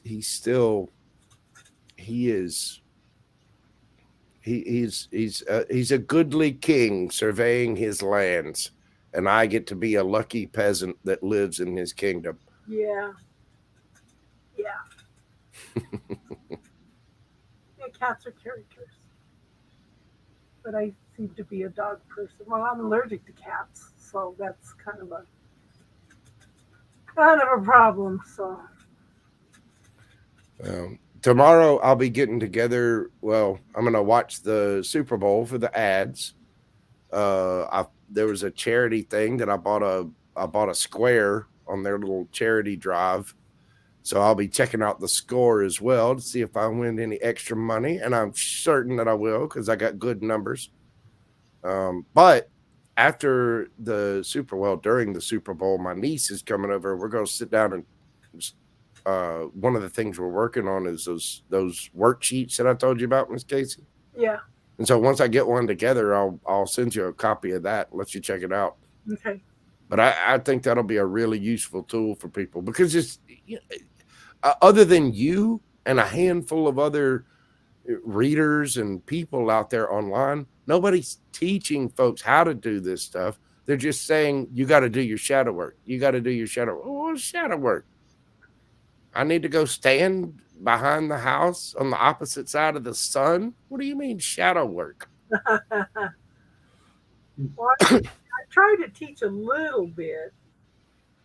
You know, you've got to go within and you've got to talk to it and work through stuff and just remember that it's supposed to be there. Sometimes it pops up as a means of protection. Sometimes it's just things you need to work through, but there's always something to learn from your shadow side, you know? So yeah. Yes, I have to quit smoking. I have to stop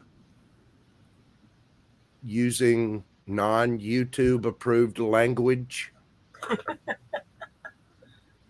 And I really need to stop telling people they're number one with the most special of fingers. But unfortunately, where I live, it's sort of a greedy. Oh. Oh. Well, I guess we'll wrap it up for tonight. Yeah, I'm getting tired. I have to go to work at 12:45 p.m. tomorrow.